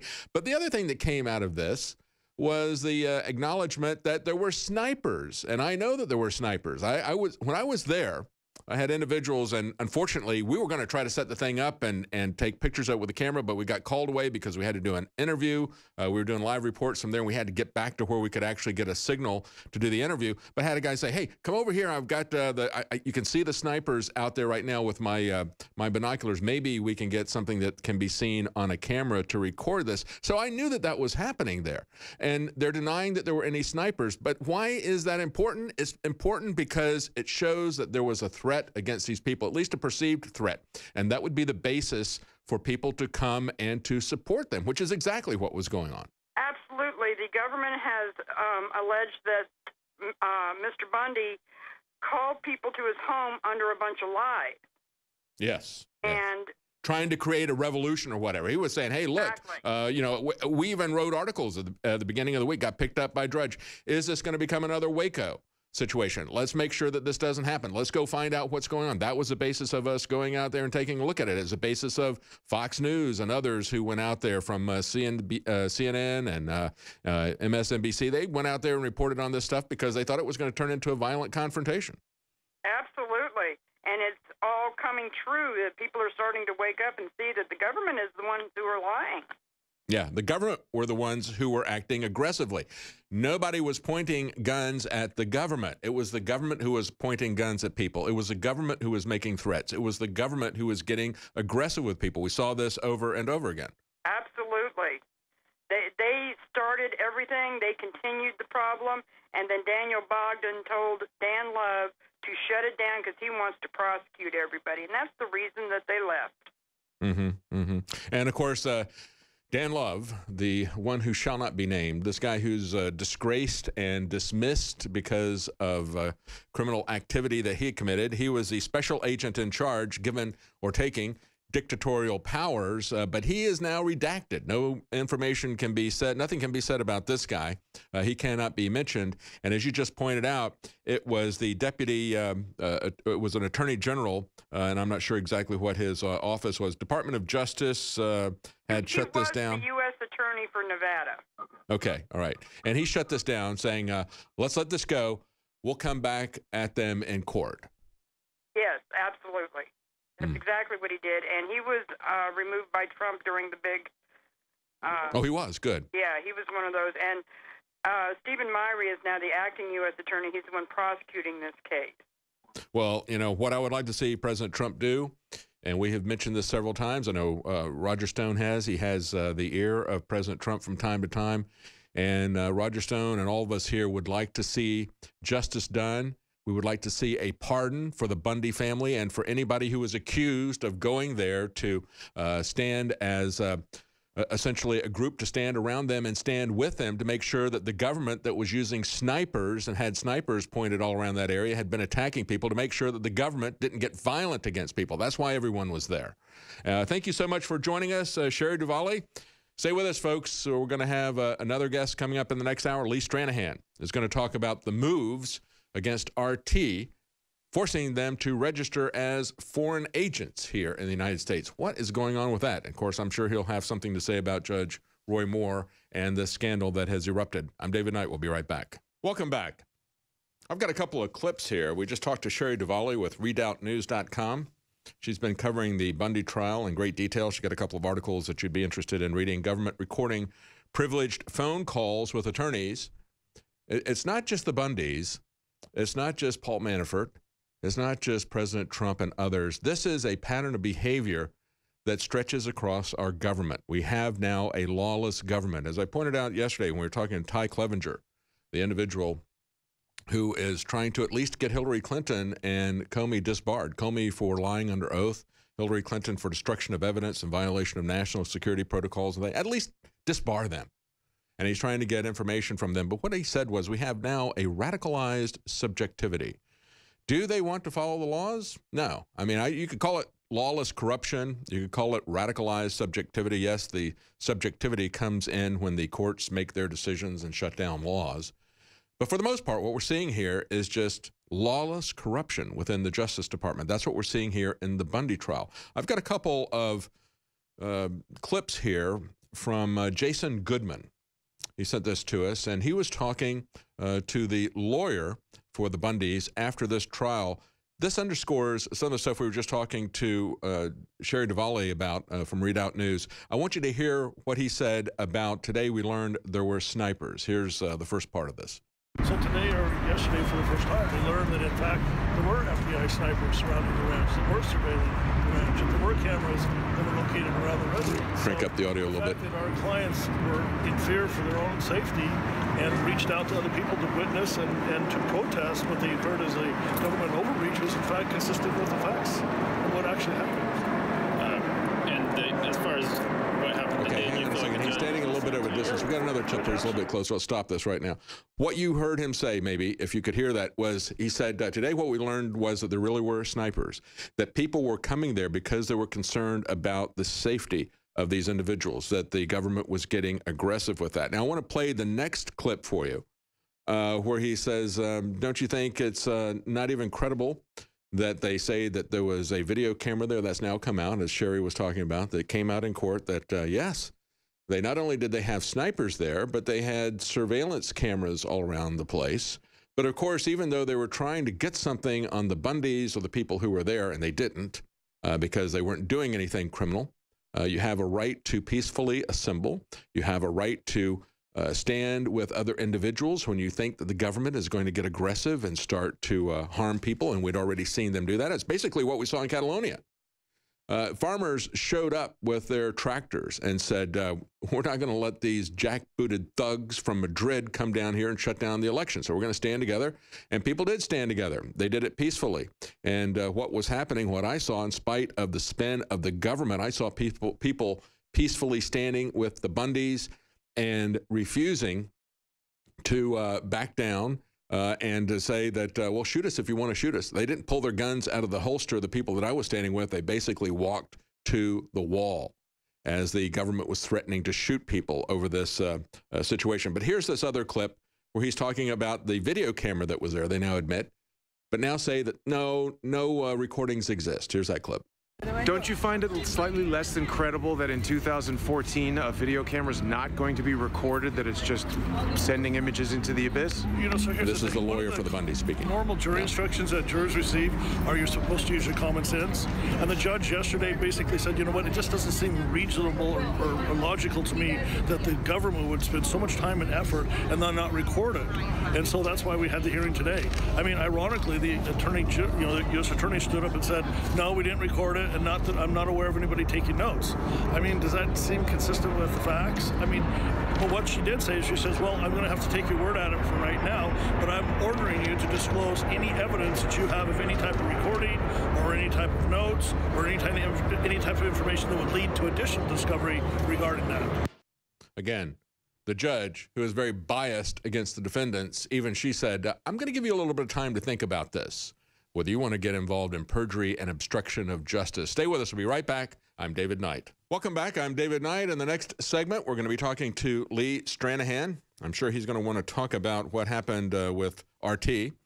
We now have this Russian narrative expanding to the extent that the American government is treating RT as a spy agency. Look, RT is no more biased than the Washington Post or the CNN. You know, when they say things about America, basically RT tells us the truth. They don't necessarily tell us the truth about Putin and what's happening in Russia. You take it with a bit of skepticism. But we're all adults here, aren't we? Can't we have a free press and we vet what is true or not true? And yet they're going to demonize RT and everything that they have to say. I mean, occasionally CNN and Washington Post will stumble on the truth. They'll actually report the truth sometimes. I mean, you can be skeptical about them and you can understand what their bias is. And we all need to understand as consumers that every news agency has bias just looking at the stories that they think are important. That's a bias right there. Even if they pick a story and they tell you even-handedly both sides of that story, the fact that they would pick one story and not another, that tells you where they're coming from. I mean, I have so many stories here that I can pick and choose from. And so the ones that I pick are the ones that I find to be interesting from my political perspective.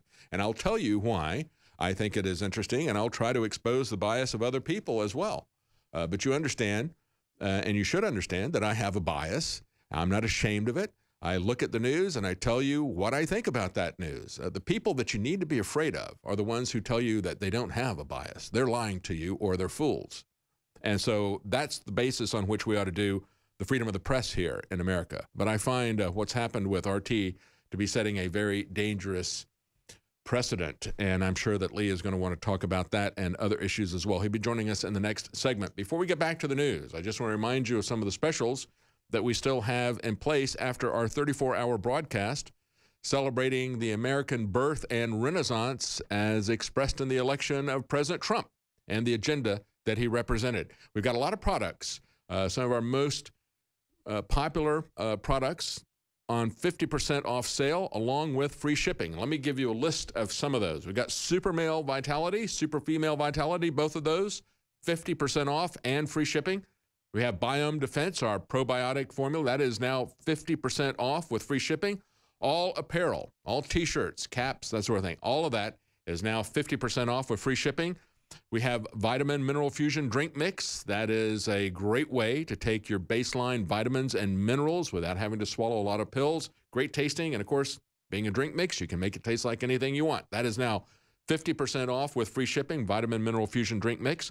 Secret 12, our vitamin B12 formula. That's a great way to orally take something, vitamin B, that you would otherwise have to take as an injection. Same effect, but you don't have to get the shot. Just put it under your tongue, leave it there for like 15 seconds and swallow it. I take it every day. Secret 12, vitamin B12, 50% off with free shipping. And Super Blue fluoride-free mouthwash, 50% off with free shipping. And not only does it not have fluoride in it, our Super Blue also has silver in it. It's got nano silver, and it's got iodine, things that are going to fight bacteria in your mouth. So we put stuff in there that the other guys don't have, and we take out the bad stuff that they put in, like fluoride.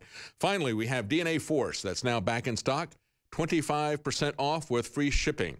And that's a big discount. It's something that is difficult to make, and when we do it, just one ingredient in there cost $30,000 per batch. And so it's an expensive product. 25% off is going to save you a lot of money, and you can get it right now with free shipping. Take a look at the sales that we have as part of our American Rebirth and Renaissance, part of our 34-hour broadcast that concluded yesterday evening.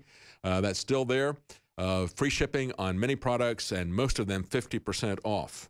Let's take a quick look at the news here. We've got Monsanto in court again, and there's a lot of talk about not only glyphosate, as we're seeing massive accumulation in humans of glyphosate, we are now looking at a new threat. The herbicide, glyphosate, as Roundup and so forth, is a brand name that Monsanto uses. As we see this accumulating in humans, now we've got them mixing it with some other herbicide called dicamba. And mixing it with dicamba creates something they call dicamba drift. And that means that it's going to spread. It's going to spread in the wind. And this article here puts it pretty succinctly. In Zero Hedge, they say Monsanto is now in court again as a powerful new herbicide accidentally kills 3.6 million acres of crops. Think about this. This is nothing other than corporate greed, what we have based on here.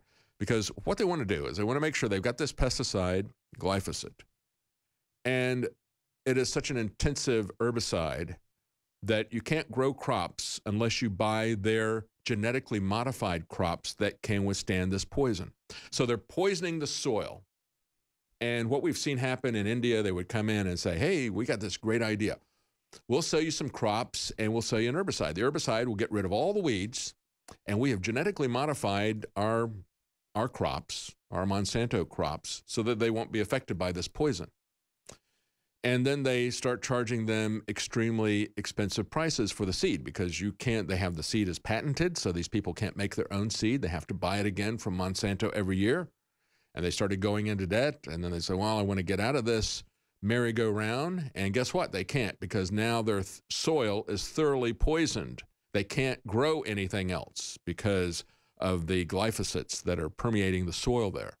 And you had a lot of farmers in India and elsewhere commit suicide because it is a hopeless situation. They've poisoned the land. And now this is happening, being spread by the air. People who choose not to get on this merry-go-round, choose not to become the sharecroppers of Monsanto, are finding their crops and their land poisoned by this. And there's a lot of studies that are being conducted in Europe. They have identified it as a carcinogen. We should all be concerned that these herbicides are accumulating in humans. And I've said many kind things about the EPA under Scott Pruitt, and he's done a lot of good things in terms of energy. They need to start looking at Monsanto, and they need to start looking at glyphosate and dicamba. And they also, another troubling thing is what the EPA has done in terms of clearing Mosquitomate, the release of weaponized mosquitoes in 20 U.S. states. I mean, what could possibly go wrong with that, right? I mean, we need to take a look at some of this stuff. As I said, I think that overall, Scott Pruitt has been putting restrictions and rules on the EPA to block their waters of the United States rules that were way, way overreached. And he knows that as an attorney general. He has seen how the EPA has overstepped its authority, overstepped the law. And he has brought them back on that, brought them back on attempts to shut down entire industries without regard to the individual issues of whether or not they could make these coal plants clean. No, that's not going to happen. We're just going to shut down entire industries. That was the approach of the EPA under Obama and others. So he's pulled that back, and good for him for doing that. I just have to look at these stories, though, about Monsanto and about the weaponized mosquitoes and say, don't make me come down there. I'm not happy with these. I'm not happy with these stories. Meanwhile, we have Donna Brazile saying, I hope to God we find out who murdered Seth Rich. Let's play just a little bit of what she said on a radio interview yesterday. It seems obvious that there was coordination, that someone's doing oppo on you in response to your book. Who do you think that is? You know, Tucker, I don't really have time to figure out who is spending, I'm sure, some much-needed money that needs to go to Democratic candidates next year to figure out what I said in this book is factually correct. I want to tell you, I wrote up front, I wanted to write this book to tell my story. I wanted the American people to see what happened. I became chair of the party for the second time in my life because our party was under attack. We were hacked. That's why I was called upon to... Okay, we got to go to break. I got to say to you that if you think they were hacked, that didn't happen. William Binney, former global technical head of the NSA, said it was not possible, even briefed CIA Director Pompeo on this. She's telling the truth about some things. She's exposing Hillary and dumping her and distancing herself from that criminal, but she's still lying to us about the hack. Stay with us. Lee Stranahan is coming up. I'm David Knight. Welcome back. I'm David Knight, and we're going to talk to Lee Stranahan now. And, of course, Lee has thepopulist.us and citizenjournalismschool.com. He has worked in the past for both the Huffington Post and Breitbart. So he's been involved with both liberal and conservative media organizations, and Lee has stressed the idea that you can't just demonize an entire media organization, but that is what is happening right now with RT. So we want to talk to Lee about that, about Donna Brazile, and also about Judge Roy Moore, who is running for Senate, and we've had some amazing allegations of sexual misconduct with a minor that have come out in the last 24 hours. But Lee, let's start with thank you for joining us. And let's start with the situation with RT being forced to register as a foreign agent by Monday, and then Russia retaliating and saying, well, we're going to have all of your press organizations register as foreign agents as well. Your comments on that? Well, it's ridiculous. And it's first off, let's be clear first off, let's be clear on this. I work for Sputnik, which is another, it's sort of a sister cousin organization, I guess, to RT. And we have not been required to register under FARA yet, but that could happen. The danger in this, I think, first off, what does it actually practically mean? It doesn't actually mean that much, right? Is it going to be, when you say what does it mean, are they going to then say to people who were journalists for RT, for example, does Max Kaiser then have to register as a foreign agent, or is he somehow tainted as a spy or lobbyist because he worked for RT? See, that's what they're trying to do. The practical impact, you can be registered.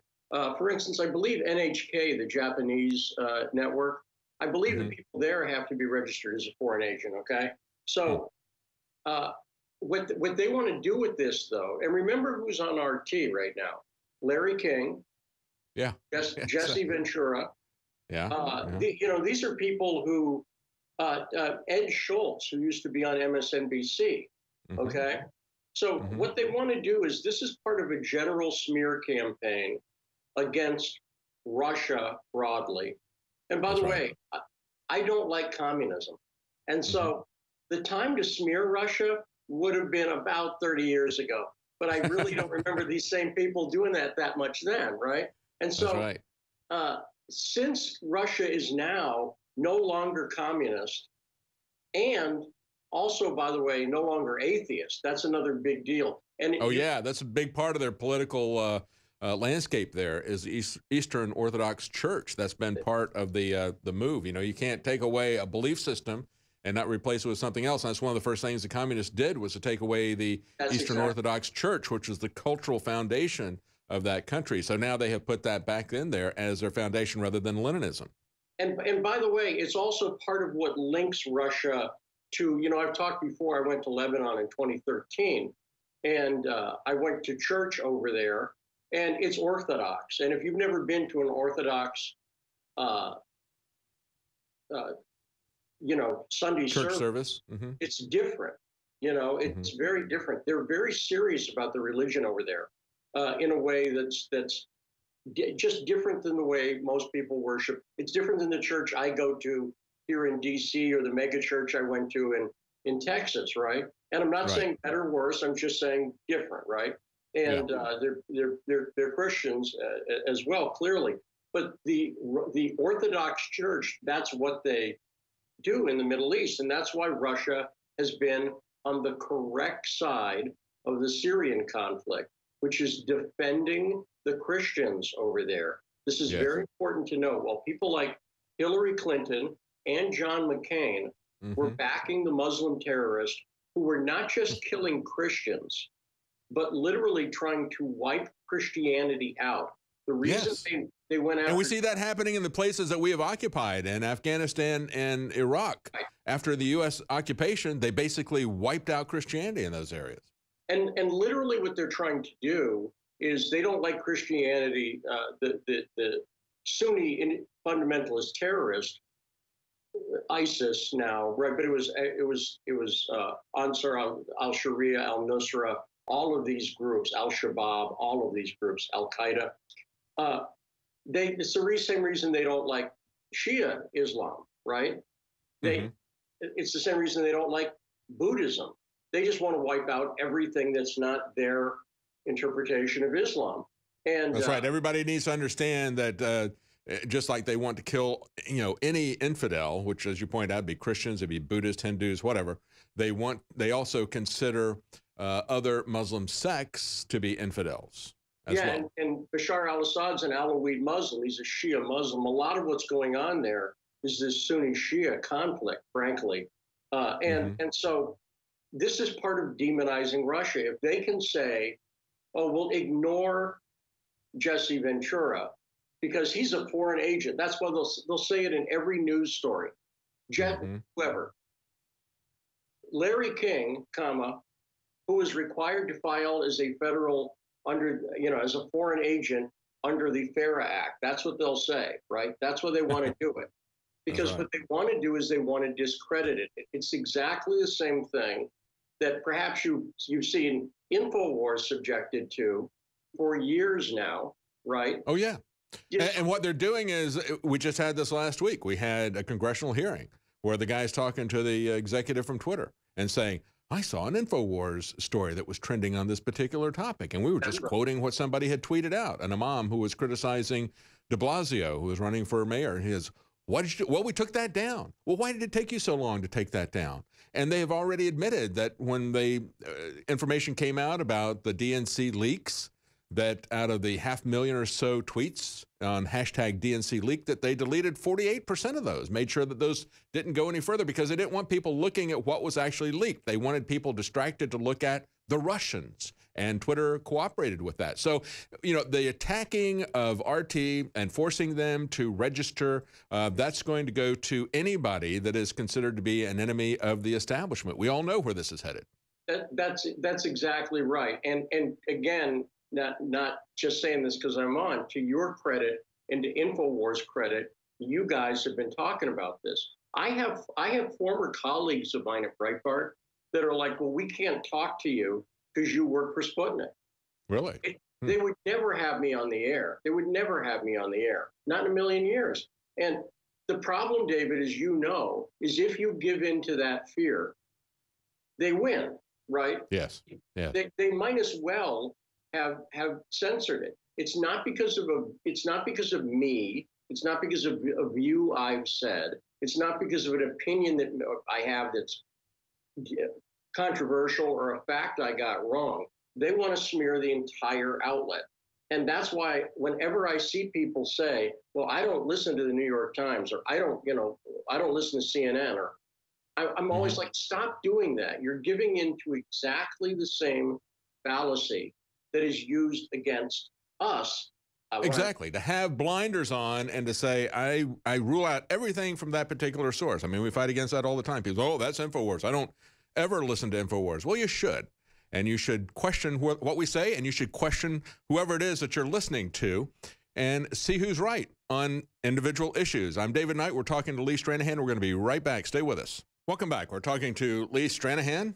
And of course, he runs citizenjournalismschool.com and The Populist. He also writes there.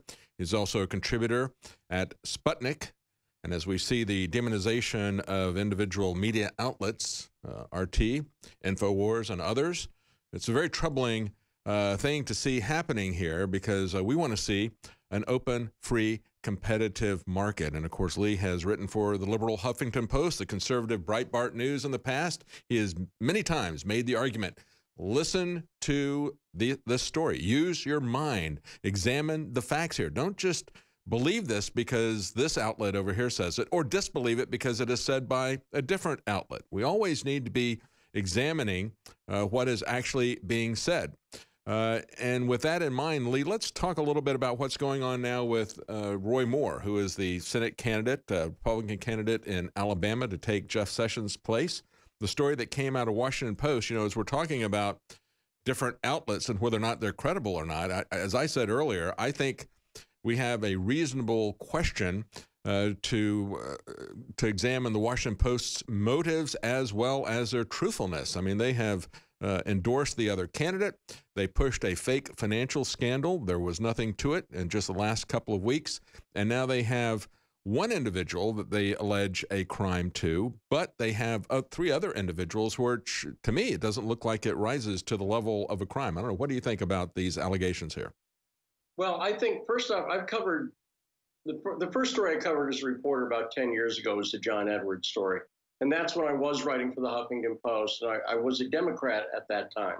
And I was the guy who looked at the charges and said, this seems credible. At that time, Edwards was caught coming out of a hotel room at 3 in the morning. He hid in the bathroom from reporters. That activity seems suspicious to me. Yeah. The logical fallacy to do here is to actually look at the motives of the Washington Post or to look at their truthfulness. You have to look at the claims themselves. These claims are specific and detailed against Roy Moore. I agree with you that the other claims bolster the idea that he may have been interested in young women at that time in his life. But the specific claims by the 14-year-old, then 14-year-old girl, seem to me to be detailed. And they also, I have to say this, if you're going to do a smear campaign on something that's going to be difficult to prove either way, when there's no, it's past the statute of limitations, right? Right, and that's one of the problems, and we've talked about this in the past. The statute of limitations that they have on pedophilia is extremely short. In many cases, it's like 3 years, or they might go 3 years or so past the point the person turns 18. That's a problem. But one of the reasons they say on the other side, one of the reasons that they do that is because it is so difficult to prove anything if people wait a very long time. And here, this is a situation, this is a 40-year-old charge. He's run for office 4 times for public office, and nothing has come up until the Washington Post put this together.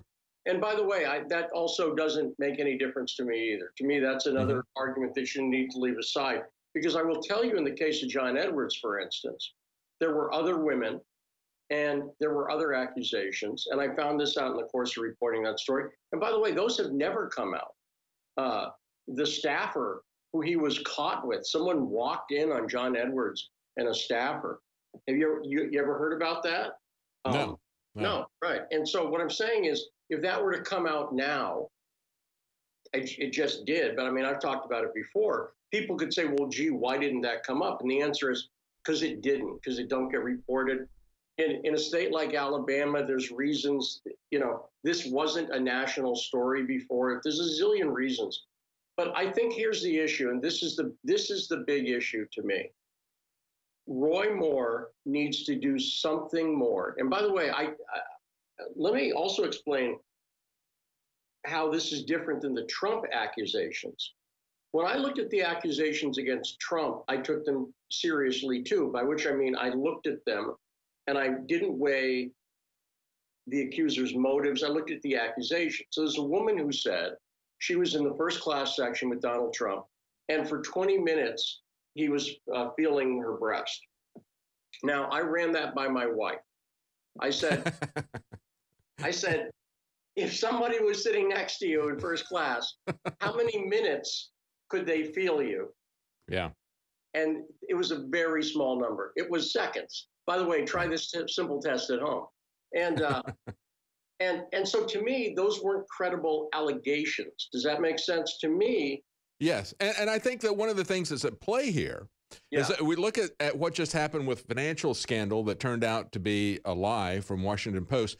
But when you look at the current climate, we have so many people now coming out accusing famous people of sexual misconduct. Right. That instantly makes this believable in a way that in the past, people would be looking at this and say, well, let's talk a little bit more about this, but immediately makes that credible. And yet, when we look at the cases of the other people and we look at the case of the lady that he eventually married and has been married to for decades, To me, that spoke against that. You know, you're talking about believability. You know, is it believable that he's going to be fondling somebody for that amount of time before this happens? Or you look at the situation from the dirty dossier. Everybody that knew Trump said that he was germophobic. And it's like, would he want to have something like that? That was absolutely unbelievable to anybody who knew him. And so when you look at Judge Roy Moore and you say, well, here's a guy who was, you know, interested in women who were coming of age. It's a courting process. And you look at what these other women said, that he did it openly, that he dated them openly, that he got together with them and, you know, played guitar, read poetry, talked or whatever. One of them said he kissed me. When you look at their testimony about that, even though one of them says, well, I think that age difference makes it creepy now at this point in time, even when you look at that, that shows us a pattern of behavior that is more consistent with the life that he has led over these last 40 years. And so this one accusation from this one person seems to be an outlier to me. I don't know. Well, I mean, we again, it's he said, she said. Well, here's what it is. He said, she said, but this is why the specificity is important. And this is why, and by the way, everything you're bringing up is why this is important. When I was a Democrat, here's what I said about Edwards. I said, if the allegation is true, he needs to admit to it so everybody can move on. Because here's what happens. You have people who are defending Roy Moore right now. Breitbart, for instance, Bannon is all over it. He's putting his reputation on the line. Does that make sense? Oh, yeah, absolutely. Yeah. The danger here is if Roy Moore is lying right now, if this actually happened. And it takes on a lot more people. Yeah. And he's eventually going to have to admit it. Right. And the other thing is, and I say this especially since, and I say this as a Christian, let's leave political strategy aside. What's the moral thing to do? If he did this, the moral thing to do is to admit it, take responsibility. I don't even think he, by the way, politically, I don't even think he needs to step aside. He could. I think he needs to would need to pray on that. But it's conceivable to me that Roy Moore could say, and I'm not saying he did it, I'm saying it's a credible allegation that needs to be taken seriously. But I believe that if he said, this was 40 years ago, I regret it, I repented, I prayed on this, I'm gonna leave it up to the voters to decide whether that is who I am now, or whether that's the way I've conducted my life. But I want to be upfront and clear about it. This happened, and I apologize to the woman who it happened to. Right? I think if he said that, I still think he could actually prevail. But I'm not saying it as a point of strategy. Sure. I understand. You're saying it from a Christian perspective. We're going to continue with this. We've got to take a quick break. We're talking to Lee Stranahan. Of course, you can find him at citizenjournalismschool.com. There he'll teach you how to think objectively and to do real journalism, also at thepopulist.us. I'm David Knight. We'll be right back. Welcome back. I'm David Knight, and we're talking to Lee Stranahan. We've been talking in the last segment about Judge Roy Moore, who's running for Senate in Alabama, the accusations that came out in the last 24 hours. How do we look at this? What can we take away from these claims? And we're going to get back to that briefly. Then I want to go on to Donna Brazile and get the take of Lee as to these revelations coming out with her book, Hacked, that she's been plugging. Before we go back to Lee, I want to plug some of the products that we sell here at InfoWars, because that's how we fund this operation, this program, and everything that we do here. We just had a 34-hour broadcast celebrating America's rebirth and renaissance with the victory of the Trump movement a year ago. And as part of that, we took a lot of our most popular products and put them on 50% discount with free shipping. Here are some of those products. Super Male and Super Female Vitality, both of those 50% off with free shipping.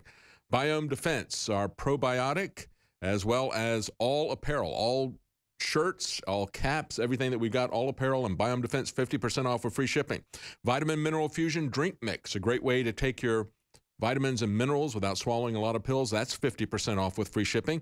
Secret 12, our vitamin B12 formula, 50% off with free shipping, and many more you'll find at InfoWarsStore.com. Let's go back to Lee. You know, before we leave the situation here with Judge Roy Moore, and I understand what you're saying here, and as a Christian, I absolutely agree with you. If there's something here, he needs to confess it and then, you know, deal with it, put it out in the open. You know, I think about what Saul Alinsky would write in his Rules for Radicals. Make them play by their rules. And of course, the radicals don't have any rules, but we do have rules. And so if there is something here, he should admit it. And you know, when I say they don't have any rules, this is why I think, you know, when we look at accusers and we look at, you know, this lady, and one of the ways that we're going to have to evaluate this, I think, is not just the specificity of things, but also the way, kind of going back to Anita Hill and Clarence Thomas, right? People were looking at, well, who am I going to believe in this he said, she said type of thing? But also, I think we have to understand that the Washington Post is really kind of a co-accuser here, the way that they set this up. And as I said, when I looked at it and I looked at the specifics of it, and they started getting specific about these other young women, knowing that Judge Roy Moore married somebody that was about 24, 25 years younger than him and eventually did that, and knowing that if he's coming from a Christian perspective, that dating doesn't necessarily mean sex, so that he could, as they pointed out in their article, get together with somebody, try to figure out who they are, where they're coming from, is whether or not they're going to be a prospective wife when they come of age. So looking at all of that kind of stuff, and then looking at the way, for example, the Washington Post, you look at Macron and his wife, there's about the same difference. She's older. They totally overlooked the idea that she was a pedophile teacher. She was married, had 3 children. She's 40 years old, and she starts having a sexual relationship with this guy who's now the president of France. They never talk about that. As a matter of fact, they swept that under the carpet, and then when President Trump goes to France, they say, he said to her, you're in great shape. And they were outraged by that. They were not outraged by her being a pedophile. So when I look at this, I can't, in this particular instance, separate the accusations from the sources of these charges from the Washington Post. Your comment?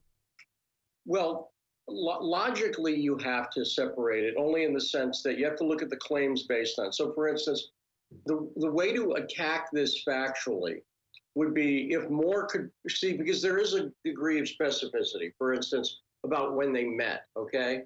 So if Moore could prove he was not living in the country at that time, let's say, that's a slam dunk. Does that make sense? Right, right. There's a date, right?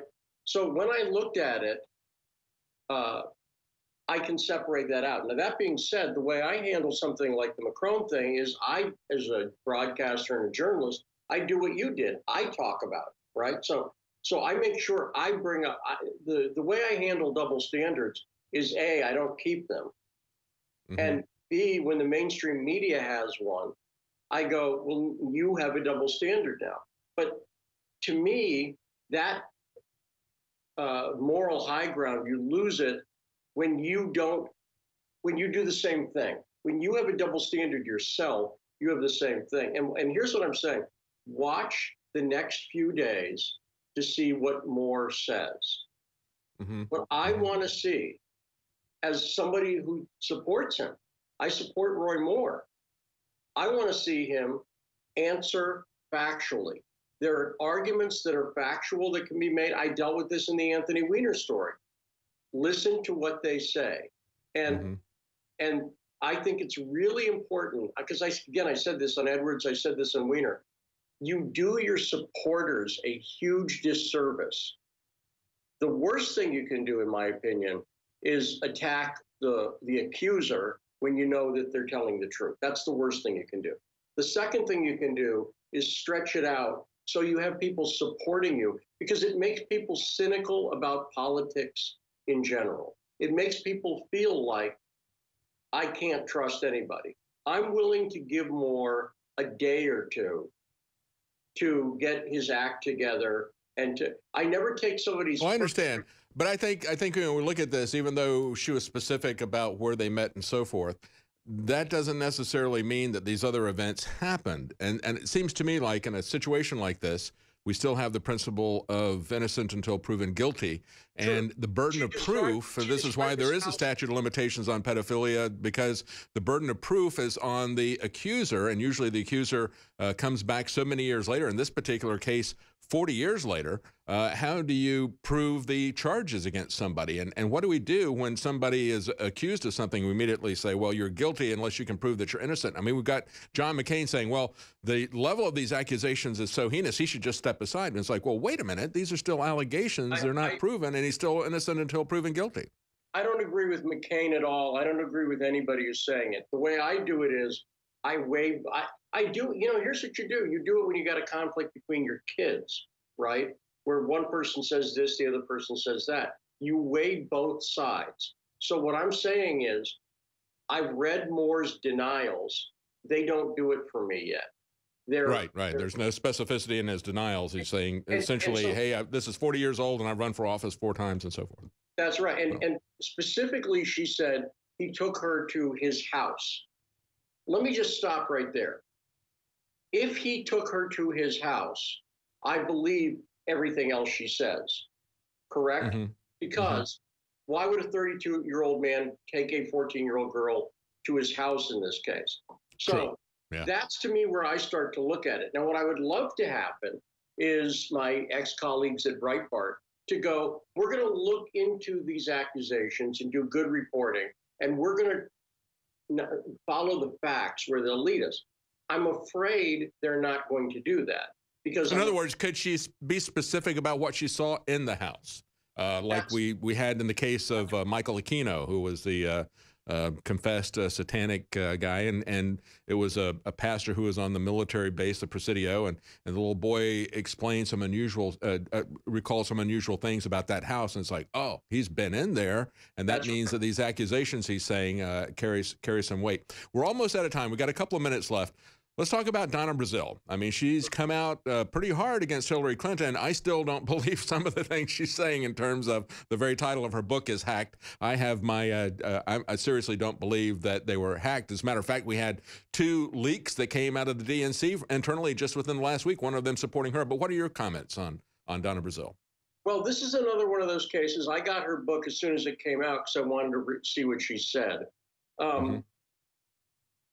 She says a lot of stuff that's factually not true in the book. Then she says other things. Let's talk about the joint fundraising agreement, okay? I believe her because I've seen the joint fundraising agreement. I've seen the email. Yeah, they got leaked. Right. I don't have to take her word for it. I've seen it. And it says that Hillary Clinton and her campaign got to pick the communications director. I should point out, by the way, that the reason that's significant for anybody who's seen me on your show before, I talk a lot about the Ukraine DNC election interference. Yes. Alexandra Chalupa, who's the DNC operative, when she reported in about what she'd been up to, she sent the email to the communications director who was handpicked by Hillary Clinton's campaign. Does that make sense? Tie what we know now into what we knew before. It's very disturbing. Now, where Donna Brazile makes completely false statements is when she talks. She literally says in the book, I don't know how technical you are, David, but she says in the book that you can be hacked by someone leaving a voicemail. Yeah.